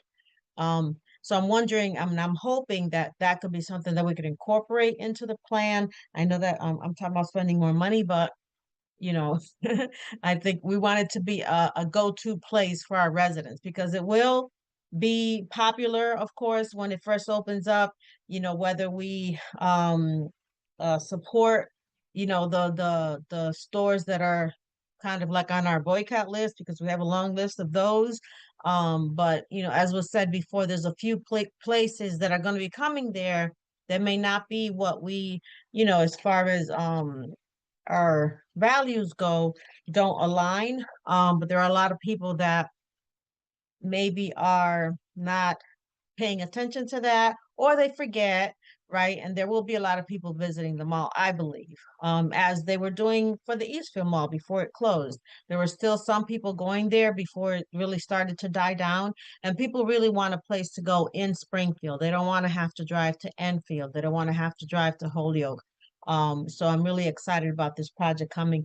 And, as the Ward 8 City Councilor, I'm hoping that, we can continue this today and pass it so that we can have a mall opening in October, I think is the date that was said before. So thank you, Mr. Chair. And I want to thank the team, Tim Sheehan for the city, Seth and the Onyx team for, being diligent in this, Mayor Mary Hurley, for being diligent and continuing to, try to make sure that this development gets open so that, our city could have a nice place to go because we're going to have people coming from all over. So thank you, Mr. President. Thank you, Councilor Govan. Councilor Whitfield. Thank you, Mr. President. Just wanted to clarify one more time, Tim. And Anton, if you could also, because I wanted to know what phase the housing is starting and the commercial part is starting, or you all have not figured that out yet? I think it's just, it's best to say that it's in conceptual phases at this point. In conceptual phase? I think from the developer standpoint, the focus is all on getting this one done and getting this project done. Okay. So it should be completed in October, then we start conceptualizing the new ones? Then it's what's the next thing? Yeah, that's what I want to know. Housing, like when are we going to get those houses built or housing built or what kind of housing is going to be, all those type of things. But again, I think this is a great project because it's also going to bring traffic from other communities. So some will have to drive all the way up Boston Road and see other neighborhoods, maybe that they want to develop or other areas and things like that. But it is going to bring some traffic. I also wanted to mention that the DIF, Boston area is already taking advantage of it. Worcester, Athol area is already taking advantage of it. We get left behind because we get in our own way sometimes of development. And because I work in small business every day of my life now, that's part of my day job, I see how small businesses are struggling. I see how they're struggling to get traffic to their businesses. And this project is going to dedicate a building to our small businesses. So the traffic that's going to, not our folks, LeVar, but Target, will go to the other small businesses and support the small businesses that will be housed on this at this location. That's a win-win for me because I get the calls on we need more capital, we need more access, we need more opportunities, and they don't know how to get to it in Springfield or it's hard to get to in Springfield. Now we have a developer that is also willing to help, and I'm not lying when I say they emailed me first to help me, and I didn't respond. So that to me meant everything. That is integrity. That is keeping your promise and keeping your word. And I just want us not to be left behind on trying new things. I know DIF is new, but it's others are using it. We should use it too. And it is on page 10A of the packet that it says the term of the DIF program is 10 years. So I just wanted to point that out for anybody who was looking for it in the packet. But it's something that I'm going to vote for. These are my final comments. I hope we heard enough information to support this and bring this economic development to the city of Springfield, because it's also jobs. We got people out here that's getting laid off from Bay State, laid off from all these other places that are not working right now, and they are starting a Springfield First hiring initiative. Never heard of that before, so thank you for that. And people need to work. They need to get to work. So I just wanted to mention those things. Our unemployment rate is going up, and we need to do something about that. Thank you. Thank you, Mr. President. If I may, Counselor, you bring up a very good point. We started this with what we knew in terms of the incentive packages that we typically put forward, and we started with a TIF. That's the normal structure that we usually apply for commercial development. This required, in terms of being able to monetize the tax benefit, this required our whole team to think outside of the box as to how we can get this done. And I can't say enough thanks to Kathy and her entire team and the assessor's office. Patrick and Matt have been absolutely fantastic to work with throughout this. So it's really been a collaborative effort of all the city entities, from finance to assessors to planning and economic development. And usually folks kind of stay in their silos, but this actually required all of us to be on board with everything, so.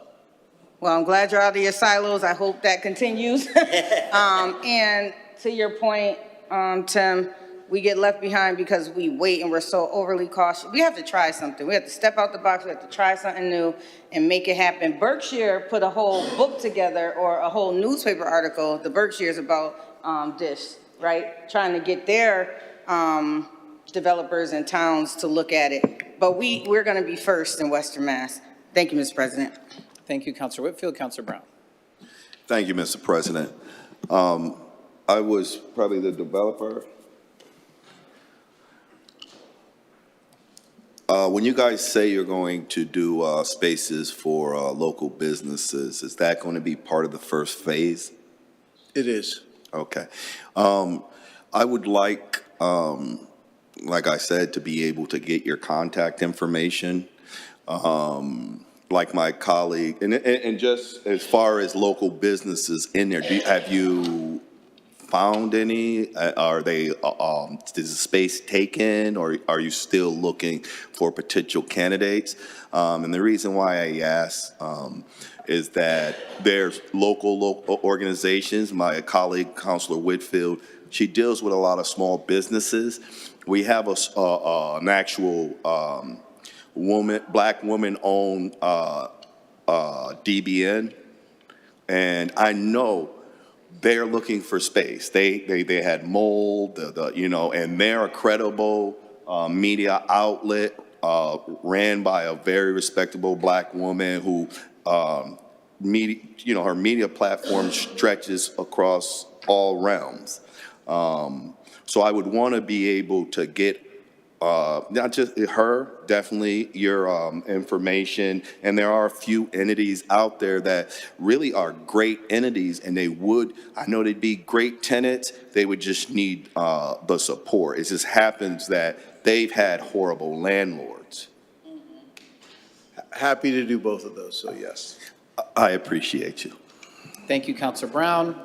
Councilor Govan, and after that, councilors, is there anybody else, or can we give Councilor Govan the last word? Okay, Councilor Govan, you got the last word. I move the question. Well, would you save us having to take that vote if we just agree that we're going to? Absolutely. Okay. Madam Clerk, seeing no further discussion on the matter, please call the roll on approval of the diff for item number 10. On approval of the item, Counselor Curran. Yes, Counselor Allen, recuse Counselor Govan. Yes. Yes, Counselor Walsh. Yes. Yes, Counselor Edwards. Yes. Yes, Counselor Davila. Yes. Yes, Counselor Brown. Yes. Yes, Counselor Whitfield. Yes. Yes, Counselor Delgado. Yes. Yes, Counselor Santinello. Yes. Yes, Counselor Click Bruce. Yes. Yes, Counselor Perez. Yes. Yes, Counselor Fenton. Yes, more than sufficient. Diff is approved. Okay, item number 11, Madam Clerk. Item number 11 is... Mr. President, point of order. Counselor Delgado, sorry. I'm humbly asking you to, if we could take item 22 out of, we have a few people in the audience and online Any who've been waiting. objections? Seeing no objection, Madam Clerk, please call item number 22. Item 22 is amending Chapter 73 of the revised ordinances of the City of Springfield by adding a new article titled Skills-Based Hiring Practices. Counselor Delgado, will you just give me 30 seconds for a quick recess? I'm going to tell Counselor Allen we're done. He may have fallen asleep back there. We've been at it a while.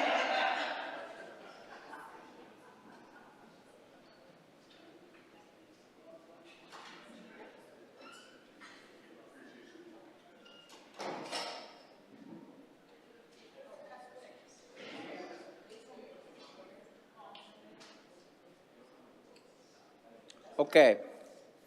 So, Counselor Delgado. Thank you, Mr. President, and thank you to my colleagues. Tonight, I have in front of you a skills-based ordinance, something that we've already met with Councilor Davila's General Government Committee. We've done a lot of work on this ordinance. I want to thank the Personnel Department and the Law Department for tweaking some stuff. But today, I introduce you this legislation that essentially opens the doors for people in the city of Springfield who are looking for opportunities with the city. Too many talented people are getting locked out of job opportunities, not because they lack the abilities or the actual skills to do the job needed to perform the job, but because they may lack a minimum degree. In our city, you see that a lot of times.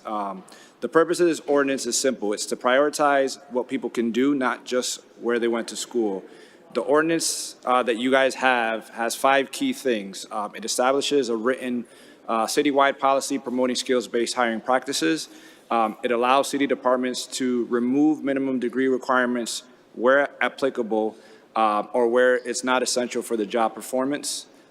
It mandates training for hiring managers, so we are in line with modern and more inclusive practices that are going on right now in the private sector. It also enables us to support the private sector, other folks within the city that are looking to implement skills-based hiring practices. And finally, it takes effect immediately because obviously the need is urgent. We hear too often that we're looking for talented, skilled workforce and that we can't find them. But I think that talented and skilled workforce is here in the city of Springfield, but we have some barriers that we need to remove in order to do that. I also want to be clear about this ordinance. This ordinance does not prohibit education from being a hiring factor. It simply prevents it from being a barrier in place, especially when job performance hinges on experience, skills, and lived expertise. I do want to say that I did get a letter of support, and I've actually gotten some feedback. So I put a post online to folks saying, have you ever been denied a job solely because of the fact that you did not have the degree, despite having the credentials, work experience? And the response I got was pretty amazing. I got a lot of folks that hit me up in private and Messenger, folks who shared their experiences of either applying for the city, folks who left the city because they weren't able to move up, and folks who still work for the city who would like to move up and who have dozens of years of experience, but can't because of a minimum barrier. One of those that should have been shared with you was a letter from Nicole Pilot, who is the CEO of MH Group staffing firm. And I wanted to read that letter, just so, some of that letter, so you guys know.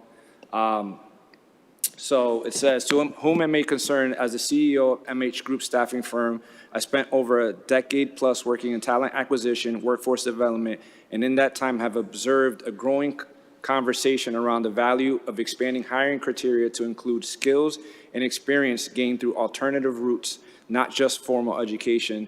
To clarify, this perspective does not apply to all industries. Degrees and certifications remain critical in specialized and technical professions such as actuary, accounting, engineering, law, and others where formal training ensures safety, accuracy, and professional integrity. However, many non-technical roles, including positions in administration, operations, customer service, sales, job performance is often driven by real-world experience, on-the-job learning, communication skills, and job-specific competencies. 62% of working-age adults in the U.S. do not hold a bachelor's degree, yet many have acquired the skills through military service, certifications, training programs, and on-the-job learning. And so I will end there. The one stat she did give in terms of Springfield is 21.3% of adults aged 25 or over hold a bachelor's degree or higher in Springfield, compared to 40% across the state. There are a number of folks who gave me statements. Actually, we have one person who is online who works for the elections office. Many of you know her, Chelsea Parmentier. She was actually one of the brave ones that actually wanted to speak up. And so I'm hoping that I can give her a minute to explain her experience so that councils can hear that. Okay. Chelsea? At first, I want to say thank you, Jose. You say one of the brave ones, where I'm not great at public speaking, so I'm trying to be brave. Good evening, councilors. As you know, my name is Chelsea Parmentier. I'm an election specialist with the city of Springfield. I am a high school graduate. After graduating high school, I moved to Boston to participate in a year-long program with Citier, which is a part of AmeriCorps, as my family was not in a position to support my college education. I started the election office in October of 2008 as an election assistant, and soon thereafter, I started a family at a young age. As the years went on, my work ethic and willingness to learn did help me thrive in my role in the election office. By 2012, I was appointed to acting election specialist, which I am now. I began to question the value of pursuing a college degree when I was already performing the duties of my current job, especially with a family and all of the responsibilities and bills that come with it. Fast forward to 2021, a role had opened up as Deputy Election Commissioner.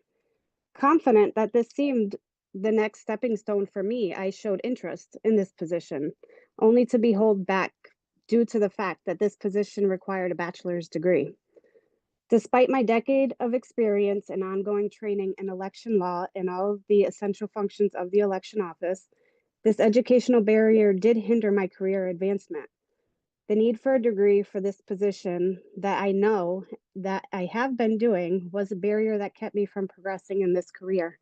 Since this position was filled, I am frequently tapped in to serve as in an acting capacity.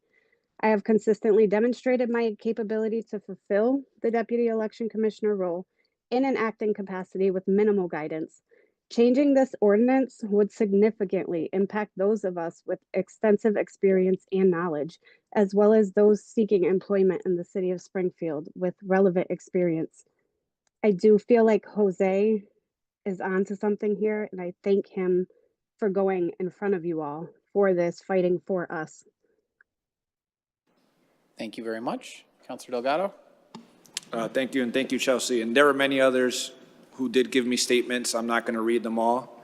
I'm going to save you that. But just know that this impacts a lot of folks in our city who work for our city. And I just think that this will afford us opportunity to open up the talent pool by removing barriers for some of our positions that don't necessarily need them.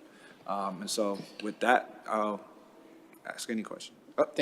Thank you, Councilor Delgado. Hold on, I do have Crystal Smith actually came here, and I want to make sure I give her a quick minute if you guys will indulge me. Crystal. Okay. Ms. Smith?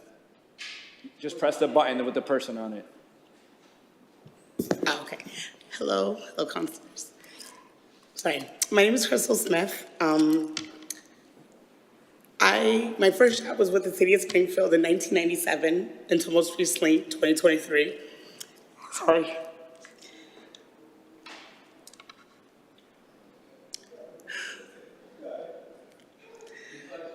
Take your time.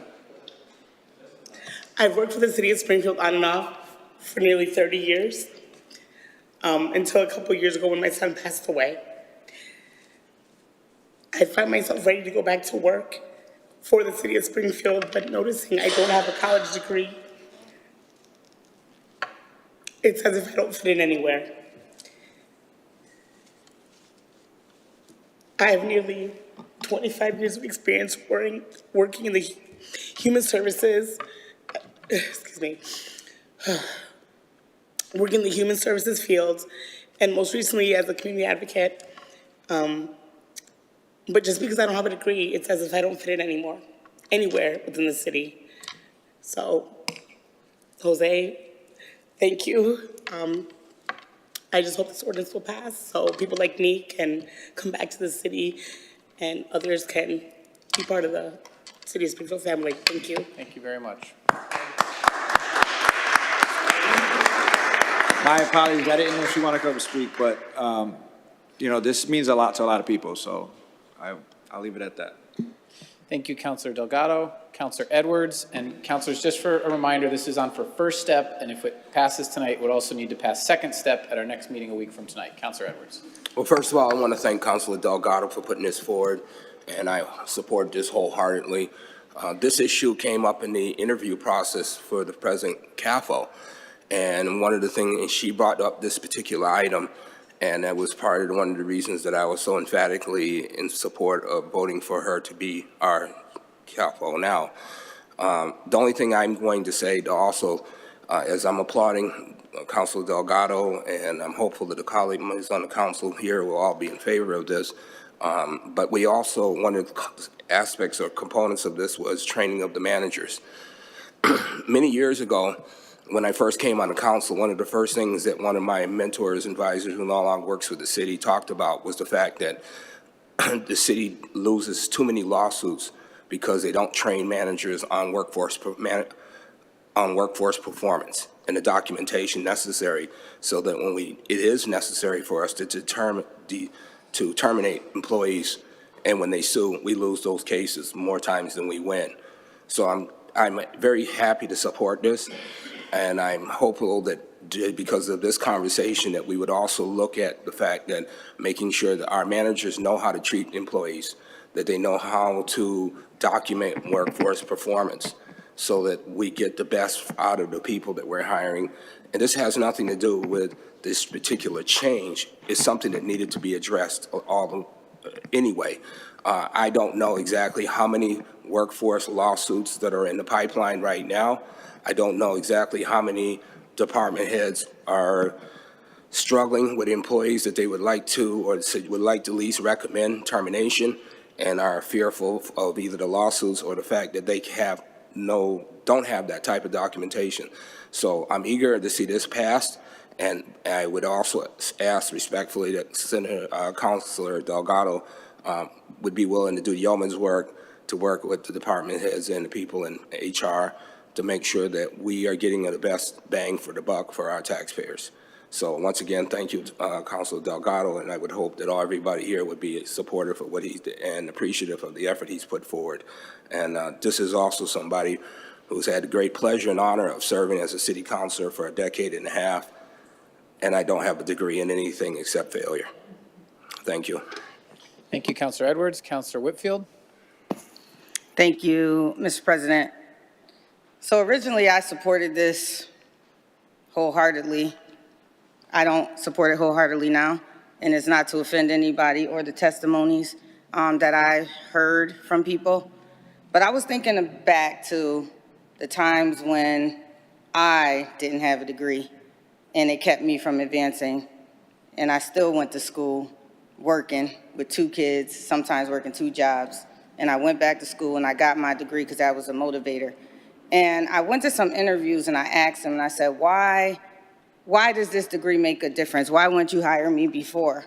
And their response to me, it was that having a degree showed that you completed something, that you took a step to do something and you completed it to the end. I'm not saying everybody's situation is like my situation, but there is something that you learn by getting your education. You do learn that it's hard, and during hard times, you still have to persevere. You still have to move forward. You still have, and you learn skill sets that you don't necessarily learn just by working on a job, even if it is 10, 15, 20, 30 years. There's certain things that you do learn in school. You learn teamwork, you learn how to, I don't know that just because people have been working in a job for 25 years, that they still have the skill set to supervise or manage someone else. I don't know that they bring that to the table. Even with a degree, you don't know, right? But they told me it showed that you finished something. And so while I'm not opposed to the ordinance, I'm not 100% for it either, for the simple fact that we do go through struggles in life, and it is harder for some to go back to school than others. But the city put forward funding. They put forward funding to send employees to Springfield College on the city's dime if they wanted to further their education. And if you've been in the city for as long as you have and you didn't take advantage of that opportunity, I'm not really understanding why, because it's free. And you know, if you can go to school and take one class at a time, I don't know if people have the capacity or not. I'm just saying the opportunity was there. And was it fully taken advantage of while it was there? I don't know. I don't know what people have going on in their lives, but I'm just saying I don't 100% agree. I think that it will give opportunities for favoritism, honestly, in departments where someone's been there 25 years, 30 years. Maybe you're buddy-buddy now. And so now, over a person, a degree candidate, maybe that you don't know, that may be a perfect fit for the job, they're not going to get the opportunity because now we have the skill-based hiring ordinance on effective immediately. I don't even know if I agree with effective immediately. I think it needs to be looked at, evaluated, spiked out. We need to have some concrete information on how that will work, because I would be really upset that I went to school for a lot of years, got a master's degree, still go to school to get additional certificates, in school like all the time to better myself and work and raise kids and raise 4 foster kids, but I did it. So just to say you've been somewhere for a long amount of time, I'm not saying you didn't pick up the skills, but did you pick up every skill that's needed to move up to the next level, to manage someone? Maybe they do have to get certain certifications before they move into a management position. Maybe they need to go and get a management or leadership certificate. It doesn't have to be a whole degree, but it's not spiked out enough, so I don't understand how the hiring will work. Is it given the opportunity to give favoritism? That's nepotism 101 all over again. That's how I see it. And I just think that it needs to be flushed out a little bit more for me before I can just vote on it. And I feel for those who testified. I understand how folks can feel left out at times because they don't have degrees and things like that. I do understand that because I felt that. I lived that too. So I'm not like inconsiderate to it, but I would like to see the program flushed out a little bit more. I want to know what jobs will require a degree versus which ones won't, not just the ones that we know you need a legal degree for and you need an accounting degree for certain things. I want to know what jobs do we consider you needing a degree for and which ones you don't. So I am not at this junction prepared to vote on this because I don't even know if we had a subcommittee meeting on it, but I'm willing to, I think we did. but I'm willing to, discuss it a little bit more and just flesh it out a little bit more, because we should be motivating folks to do more. And when the city offers free education and you want a job bad enough, I think that there was an opportunity to get the free education. Thank you, Mr. President. Thank you, Councilor Whitfield. Councilor Brown. Thank you, Mr. President. I definitely do support this. I did have an individual who I did refer to that subcommittee meeting. Where my issue is, it's not so much of grasping individuals who promotions and things like that. That wasn't the issue.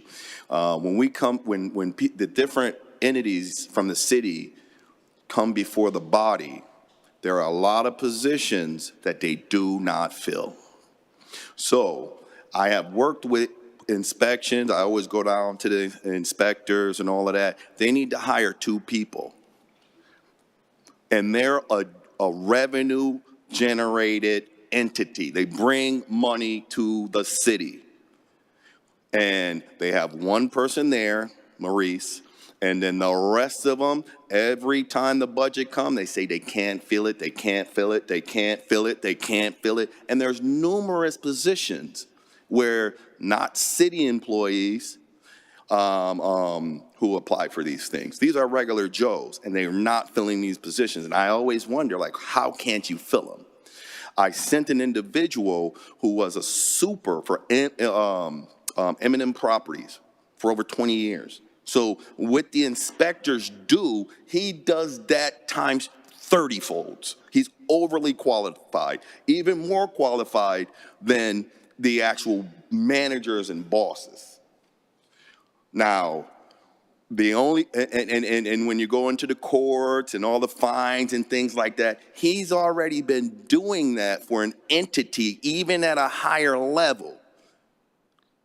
And when I ask, why can't you hire this dude? There is no such thing, because I've been to college. You can't take that in college. There's no such thing. Why would he get a degree in human service and all that? There is no degrees for some of these things.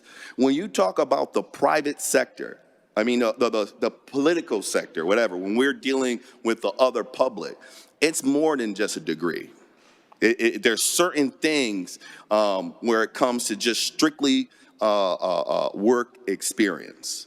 I know in my full-time job as a chief of staff in State Rep Bud Williams' office, there's doctors, lawyers that work for me. They work under me. I supervise them. Their degree does not give them the ability to do what I do. The lawyers that we hire cannot write legislation. I had to learn that. They cannot do amendments. I had to learn that. Okay? So there are certain things, and they work for me. So there are individuals, for instance, like Chelsea. She does a fantastic job. Fantastic job. There is no such thing as, oh, what did you get your BA in? Oh, I got my BA in the electric commission. There is no major. And what? And believe me, there's a lot of bosses who I done had that are absolutely incompetent. And the only reason why they got that job is because they got that piece of paper, but they're dumb. A lot of them. I know, anybody you ask, they work for somebody, and the only reason is that they got that paper. They can do a better job. So, like I said again, it would be shameful for us as a body to let these great candidates, you're talking about an individual who's been in the human resource field. So you cannot, so for instance, when I went to college, child development, they had people write about how to take care of a kid. So now I got my degree in child development, and then now this kid is acting crazy. Am I gonna go and ask that professor, or am I gonna go and ask this mother Who has more of the experience? You can't learn it in a book. When I sat there and I read that child development book and how they wanted you to react based on our culture and everything, it was a bunch of book smart dummies who didn't really know the real world.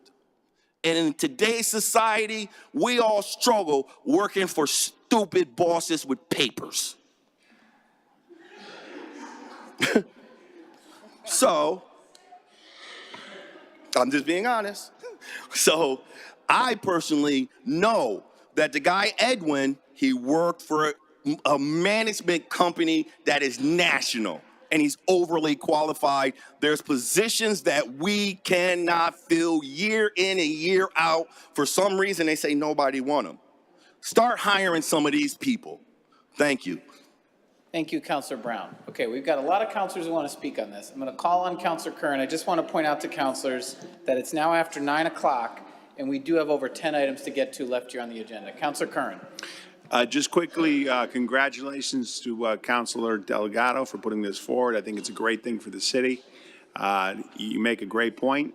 We have to start looking at candidates who might not have a college degree in all of our departments. We're always hearing from our department heads the lack of residents who live in the city of Springfield that are applying for these jobs. Code enforcement, there's a good example right there. We're always hearing that we're in need of individuals working at code enforcement, and we have a wonderful vocational school here, Putnam High, and those are good jobs. Those are $80,000 a year jobs with health care, and I think this is just a terrific piece of legislation. I also do think that Councilor Whitfield raises some great points, though, as well. There are values and value in certificates and college degrees as well. I do believe this is, again, Council President, a two-step process, this meeting and the next meeting. So I'm inclined to vote in favor of it.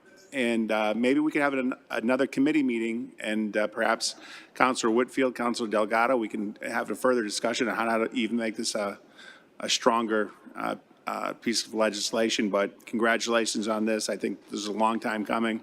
I'm surprised the department heads haven't brought this forward, but for you to pick up the baton and bring it to the council's attention makes a lot of sense. I will be supporting it. Thank you, Councilor Kern. Councilor Walsh, then Councilor. Thank you, Mr. President. I have a whole sheet, but I think because of time, I won't say it.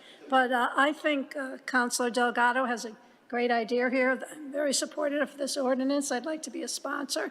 And I think it's going to open us up to a talent pool that has not applied for jobs in the city of Springfield before. And I don't think we should overlook technical training, military service, or apprenticeships. So I'm going to support this, and I hope the whole council does too. Thank you, Councilor Walsh. Councilor Davila.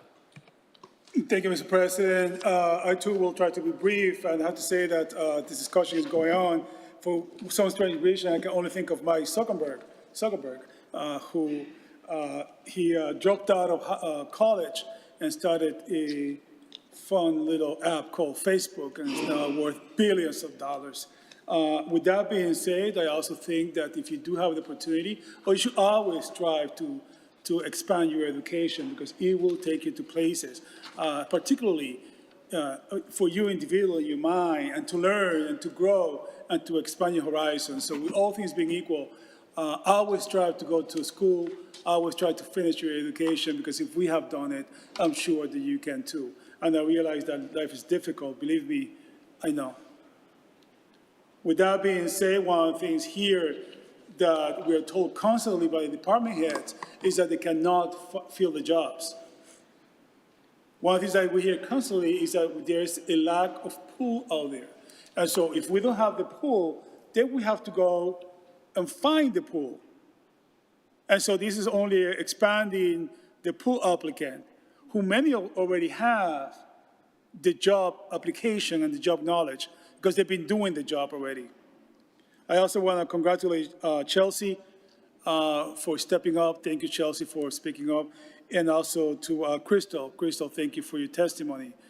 It was duly heard. I do have a clarifying question, if I may, through the chair to Councilor Delgado, if I could.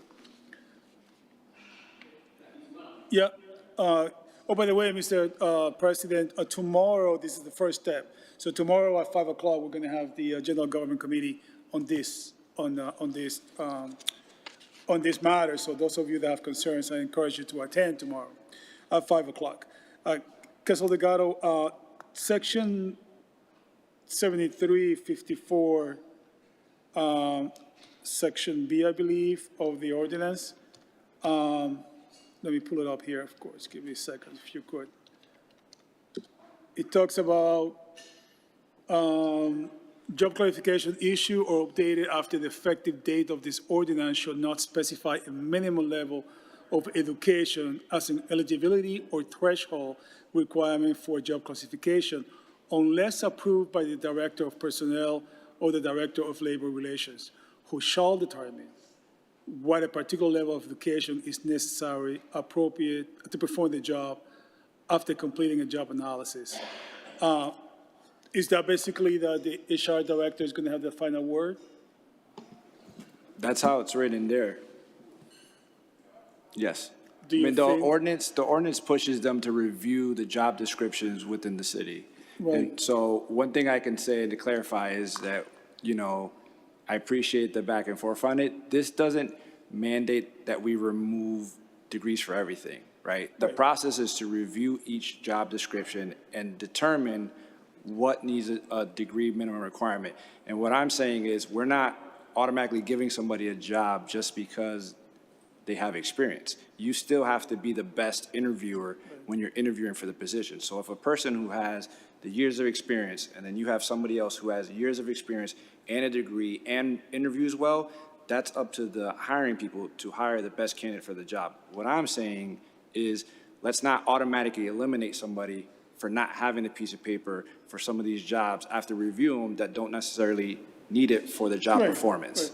right. I'm sure we can iron this out more tomorrow, but my Yeah. initial impression, Council Delgado, is that it might give too much power to one person in determining what level of education there might be. If I think we need to listen more, or listen heavily on the department heads. I don't know the departments, they know what they need. I mean, there's some jobs out there that you need a degree, period. Yep. But I also know that there's a lot of people that require a master's degree, they only have a bachelor's, and they still get the job. Right? And so, because they have the job experience. And so, who made that determination? So I'm still a little not fully clear. Maybe we can flush it out tomorrow on that, but I see where you're going with this. And my initial fear is that I might give too much power to one person. And so, with that being said, also my compliments, Councilor Delgado. This is groundbreaking, in my opinion. And I will too ask Madam Clerk if I could be added as a co-sponsor to this legislation. Thank you. Thank you, Councilor Delgado. Thank you, Mr. President. Thank you, Councilor Davila. Councilor Govan.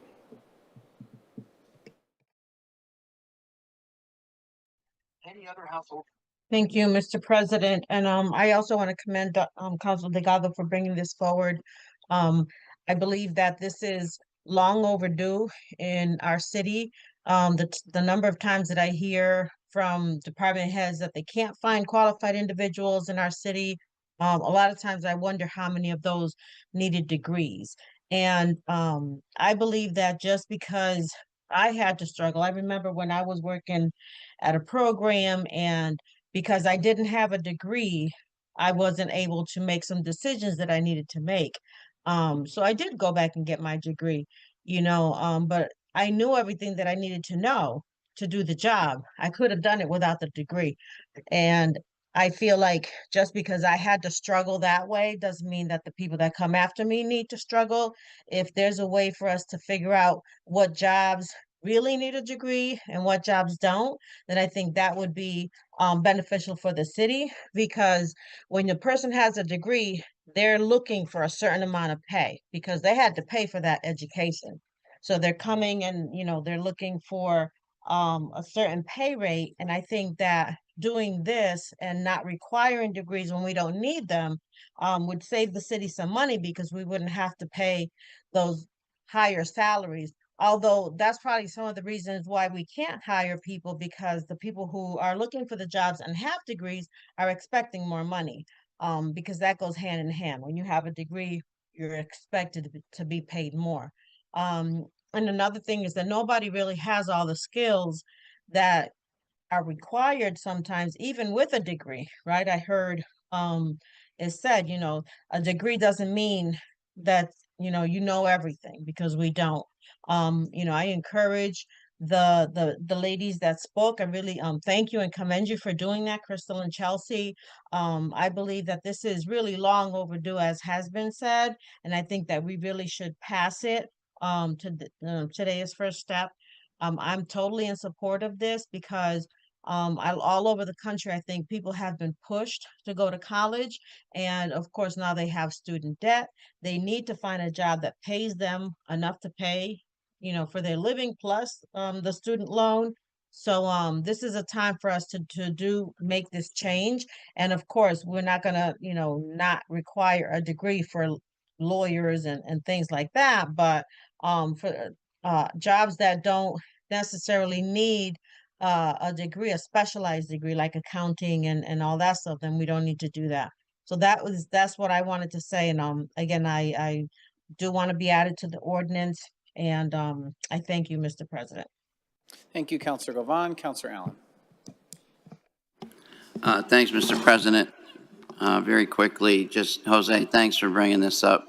It's a great great conversation to have, and great help to the employment situation for a lot of people. So I appreciate that you brought it up, and we had the conversation and plan to support it. Thank you. Thank you, Councilor Allen. Councilor Whitfield. Okay, so thank you for bringing this legislation forward. I'm not against it. I just think it needs to be flushed out a little bit more. I don't think we have enough information on which jobs would require a degree and which ones wouldn't. And I think it was Councilor Davila who brought it up that the HR department will help determine that. So I'm not against this legislation. I don't want people to think that I am. I'm also not against people getting degrees, okay? Everybody's not dummies. And when we talk about equity and inclusion, if you have the skill set and not a degree, I don't think that you should be getting paid less either.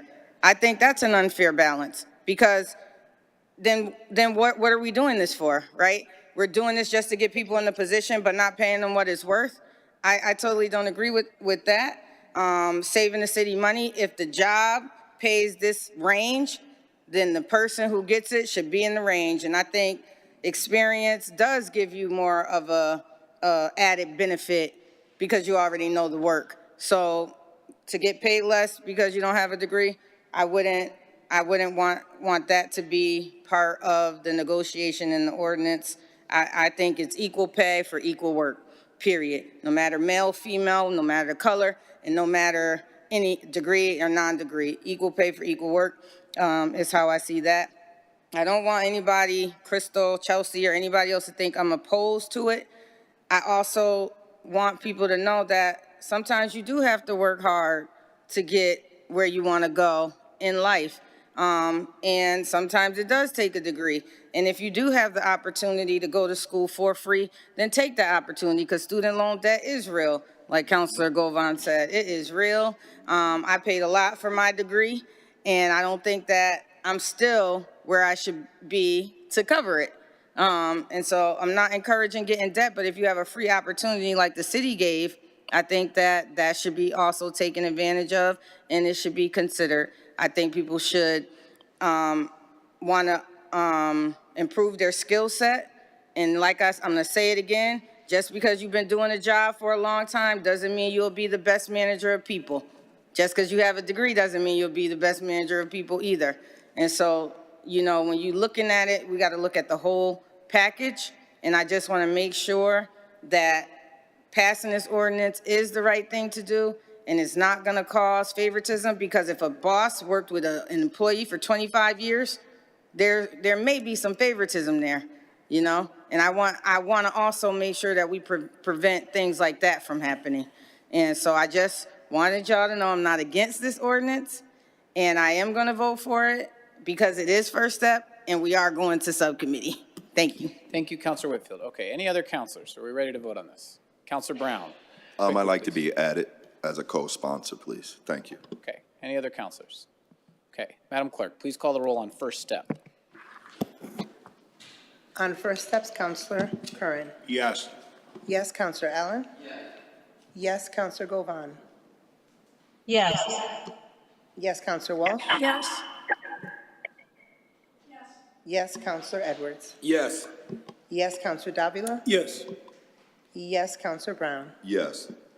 Yes, Counselor Whitfield. Yes. Yes, Counselor Delgado. Yes. Yes, Counselor Santinello. Yes. Yes, Counselor Click Bruce. Yes, and please add me as a sponsor. Will do. Yes, Counselor Perez. Yes, and please add me as a sponsor as well. Thank you. Thank you. Yes, Counselor Fenton. Yes, you can add me as a sponsor as well. Okay, item is passed for first step. Thank you, Madam Clerk. Okay, counselors, we have 11 items to go.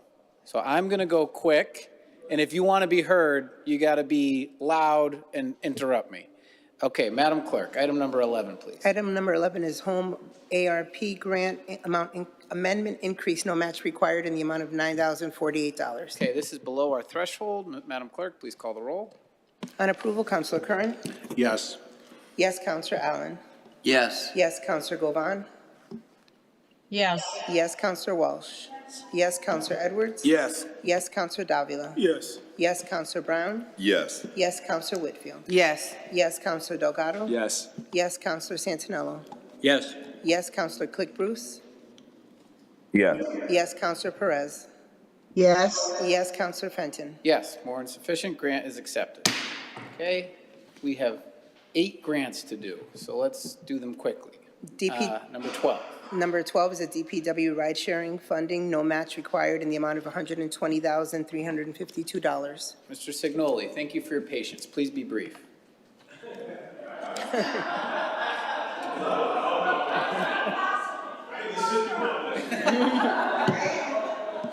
Good evening, councilors. The grant in front of you tonight is from the Department of Public Utilities. We receive it every year. It is from tax receipts that the city receives on Uber and Lyft funding. We are receiving $120,000, and every year we use it to add to our sidewalk construction program. Thank you, Mr. Signoli. Any questions from the council? Okay, Madam Clerk, please call the roll. On approval, Counselor Curran. Yes. Yes, Counselor Allen. Yes, Counselor Govan. Counselor Govan. Yes. Yes, Counselor Walsh. Yes. Yes, Counselor Edwards. Yes. Yes, Counselor Davila. Yes. Yes, Counselor Brown. Yes. Yes, Counselor Whitfield. Yes. Yes, Counselor Delgado. Yes. Yes, Counselor Santinello. Yes. Yes, Counselor Click Bruce. Yes. Yes, Counselor Perez. Yes. Yes, Counselor Fenton. Yes, more than sufficient. Grant is accepted. Item number 13. Item number 13 is a PEG access and cable-related fund, FY24, in the amount of $132,605.19. Ms. Buono? This is the fourth quarter payment that we received from Comcast that goes directly to Focus Springfield. Okay, questions from the council? Madam Clerk, please On call the approval, roll. Counselor Curran. Yes. Yes, Counselor Allen. Yes, Counselor Govan. Yes. Yes, Counselor Walsh. Yes. Yes, Counselor Edwards. Yes. Yes, Counselor Davila. Yes. Yes, Counselor Brown. Away, Counselor Whitfield. Yes. Yes, Counselor Delgado. Yes. Yes, Counselor Santinello. Yes. Yes, Counselor Click Bruce. Yes. Yes, Counselor Perez. Yes. Yes, Counselor Fenton. Yes, more than sufficient. Grant is accepted. Item number 14. Is a community compact grant in kind match required, $250,000. Okay, Mr. Doty?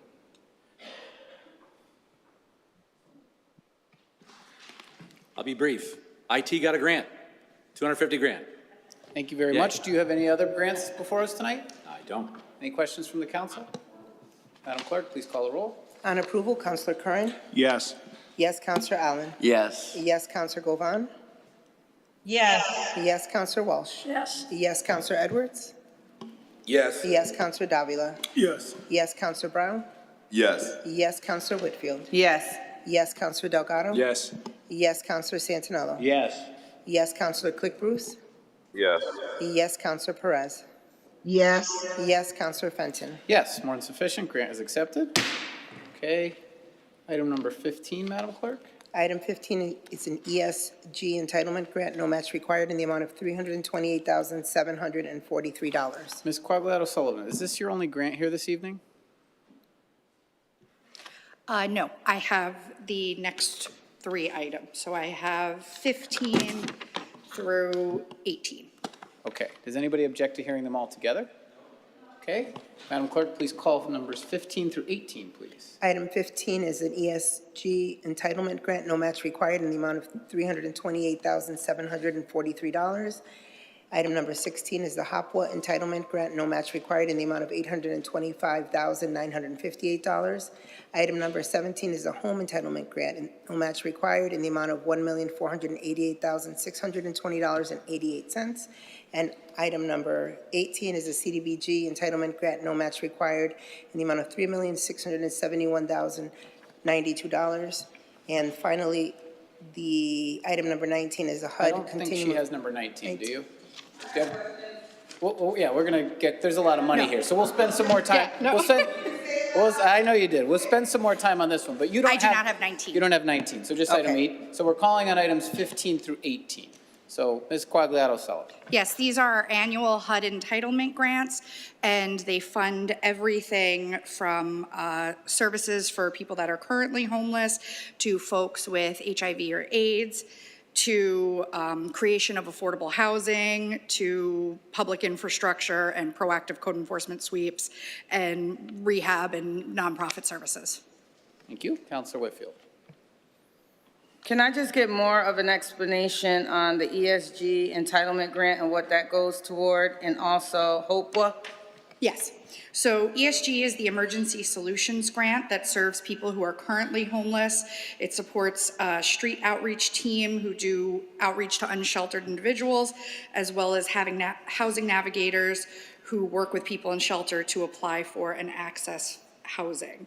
And then before you move on, yes, because I think I send emails to your department asking to what type of help there is for folks that are homeless in the city of Springfield, and I get referrals out. So I'm just kind of trying to figure out, how do people get a housing navigator, or how do they get the services directly from the city? Because I'm like, I get referred to Wayfinders and other services.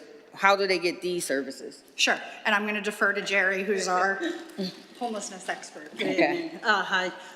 We use these funds to fund nonprofits in the community. So the city itself does not provide these services. We are funding some of those other agencies. Gotcha. So it's like a pass-through? Yes.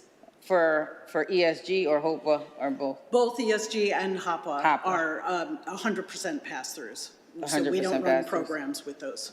Okay, is there a list of the programs somewhere? So we're about to make the awards. We have given our plan to HUD saying how we would spend the money. When we get approval, then we release the money and we make a list of where the services are located. That'd be helpful. I get homeless housing calls every single day. So if we have a list, then I don't have to email you every week? It's a short list because these grants are not that big. They're not that big. And they do not come near meeting the need.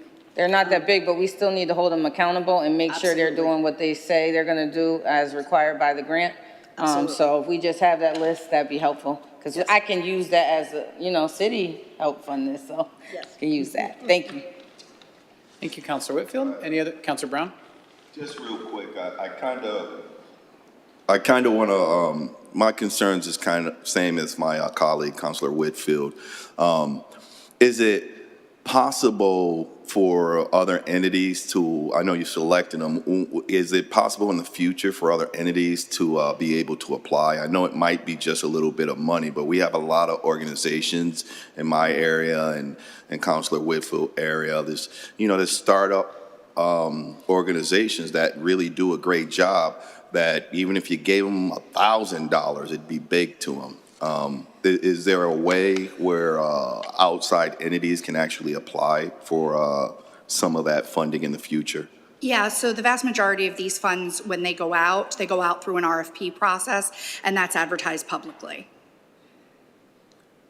And when you say advertise, where is, because there's Sure. I mean, I know a lot of people who would have wanted it. Yep. So it goes out through a press release, it goes out to the council directly.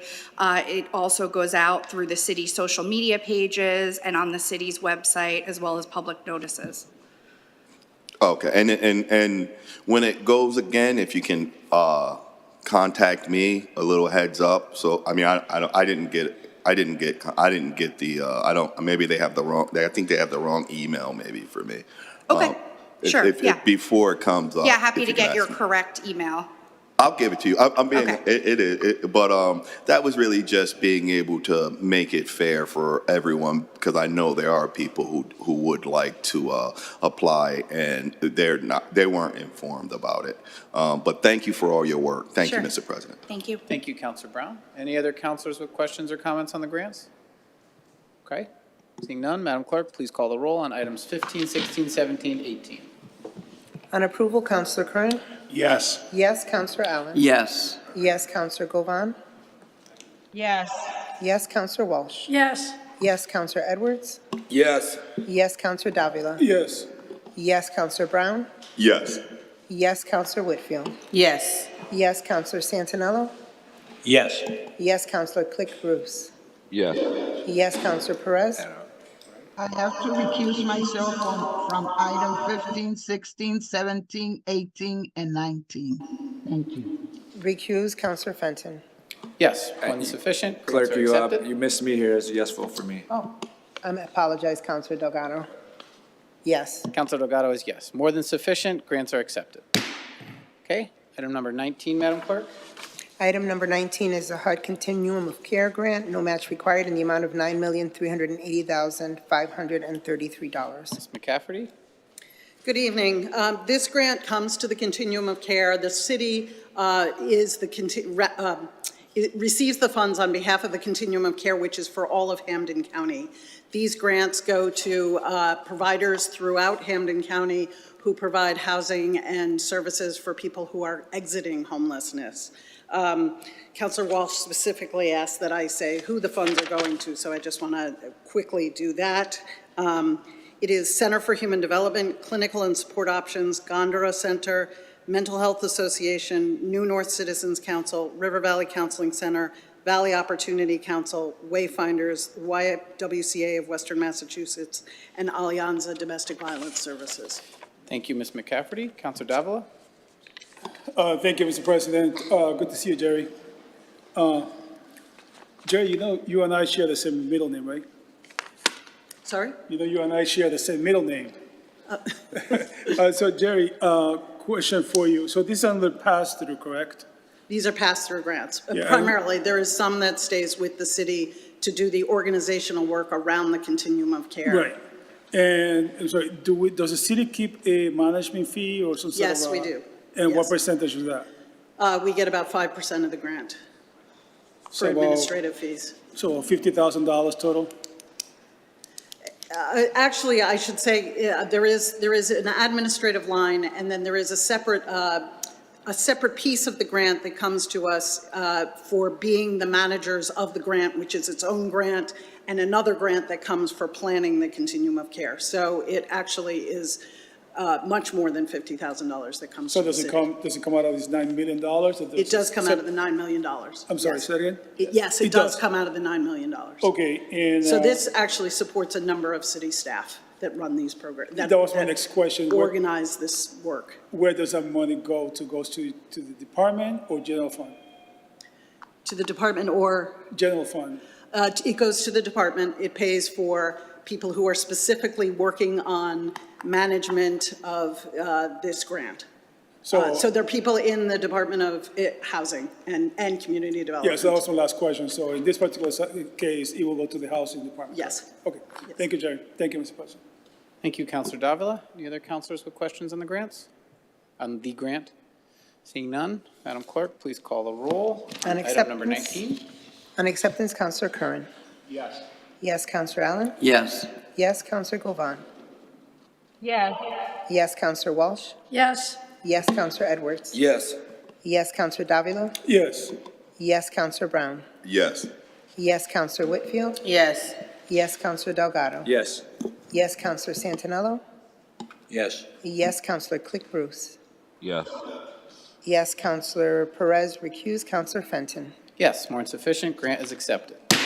Okay, item number 20, Madam Clerk. Item 20 is on for first steps. It's amending Chapter 270, Section 270-11B, which is also known as pawnbrokers. Counselor Allen. Thanks, Mr. President. Hi, everybody. This is a proposal to continue the pawnbroker ordinance that we've approved in the past for 3 years at a time. We've done it a couple times, and this is a proposal to extend it again for 3 more years. It's a proposal that makes it very difficult for people who lose, people who steal stuff from other people. Makes it difficult for them to go to the pawnbroker and sell it. So it's a good item for senior citizens, protecting senior citizens, protecting victims of crime. We've had it in place, as I said, for at least 6 years.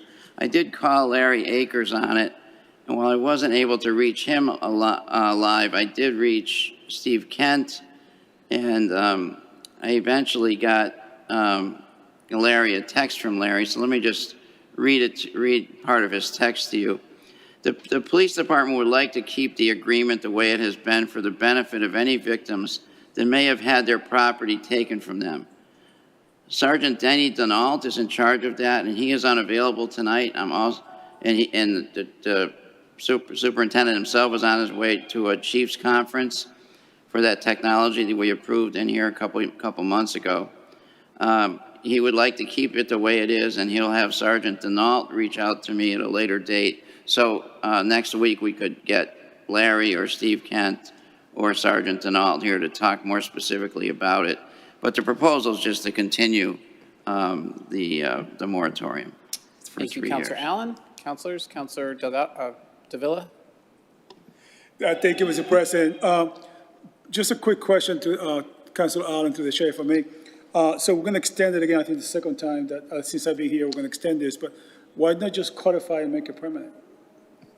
Instead of keep There's extending. constitutional issues with that. Constitutional issues. Yeah. Yeah, okay, I got it, I understand. Okay, thank you. Okay, any questions from the council? Comments? Okay, this is first step, approval of the ordinance. Madam Clerk, please call the roll. On first steps, Counselor Curran. Yes. Yes, Counselor Allen. Yes. Yes, Counselor Govan. Yes. Yes, Counselor Walsh. Yes. Yes, Counselor Edwards. Yes. Yes, Counselor Davila. Yes. Yes, Counselor Brown. Yes. Yes, Counselor Whitfield. Yes. Yes, Counselor Delgado. Yes. Yes, Counselor Santinello. Yes. Yes, Counselor Click Bruce. Yes. Yes, Counselor Perez. Recuse. Recuse, Counselor Fenton. Yes, more than sufficient. Item passes first step. Madam Clerk, next item, item number 21, last item. Item 21 is amending Chapter 140 of the revised ordinance of the City of Springfield by adding a new title titled thereto, requirements for building permits for adaptive reuse and new construction of apartments and condominium square footage standards. Counselor Kern. This ordinance simply provides some definitions on what a studio apartment, 1-bedroom, 2-bedroom, 3-bedroom, and 4-bedroom apartment should be in terms of square footage size. And those numbers are taken from the statewide Department of Housing guidelines. I'm going to ask that this is to be sent to the Economic Development Committee so we can discuss it further, and if we could have a... Okay. Second. Motion made to refer the matter to the Economic Development Committee, made by Counselor Kern, seconded by Counselor Whitfield. Any discussion on the proposal or the motion? Seeing none, Madam Clerk? On the motion to committee, Counselor Curran. Yes. Yes, Counselor Allen. Yes. Yes, Counselor Govan. Yes. Yes, Counselor Walsh. Yes. Yes, Counselor Edwards. Yes, Counselor Davila. Yes. Yes, Counselor Brown. Yes. Yes, Counselor Whitfield. Yes. Yes, Counselor Delgado. Yes. Yes, Counselor Santinello. Yes. Yes, Counselor Click Bruce. Yes. Yes, Counselor Perez. Yes. Yes, Counselor Fenton. Yes, more than sufficient. Matter is referred to committee. Any more business, Madam Clerk? There's not. Okay, good job, everybody. The council will stand adjourned until next week, Monday, the 9th, regular meeting at 9 p.m. Meeting is adjourned. Thank you.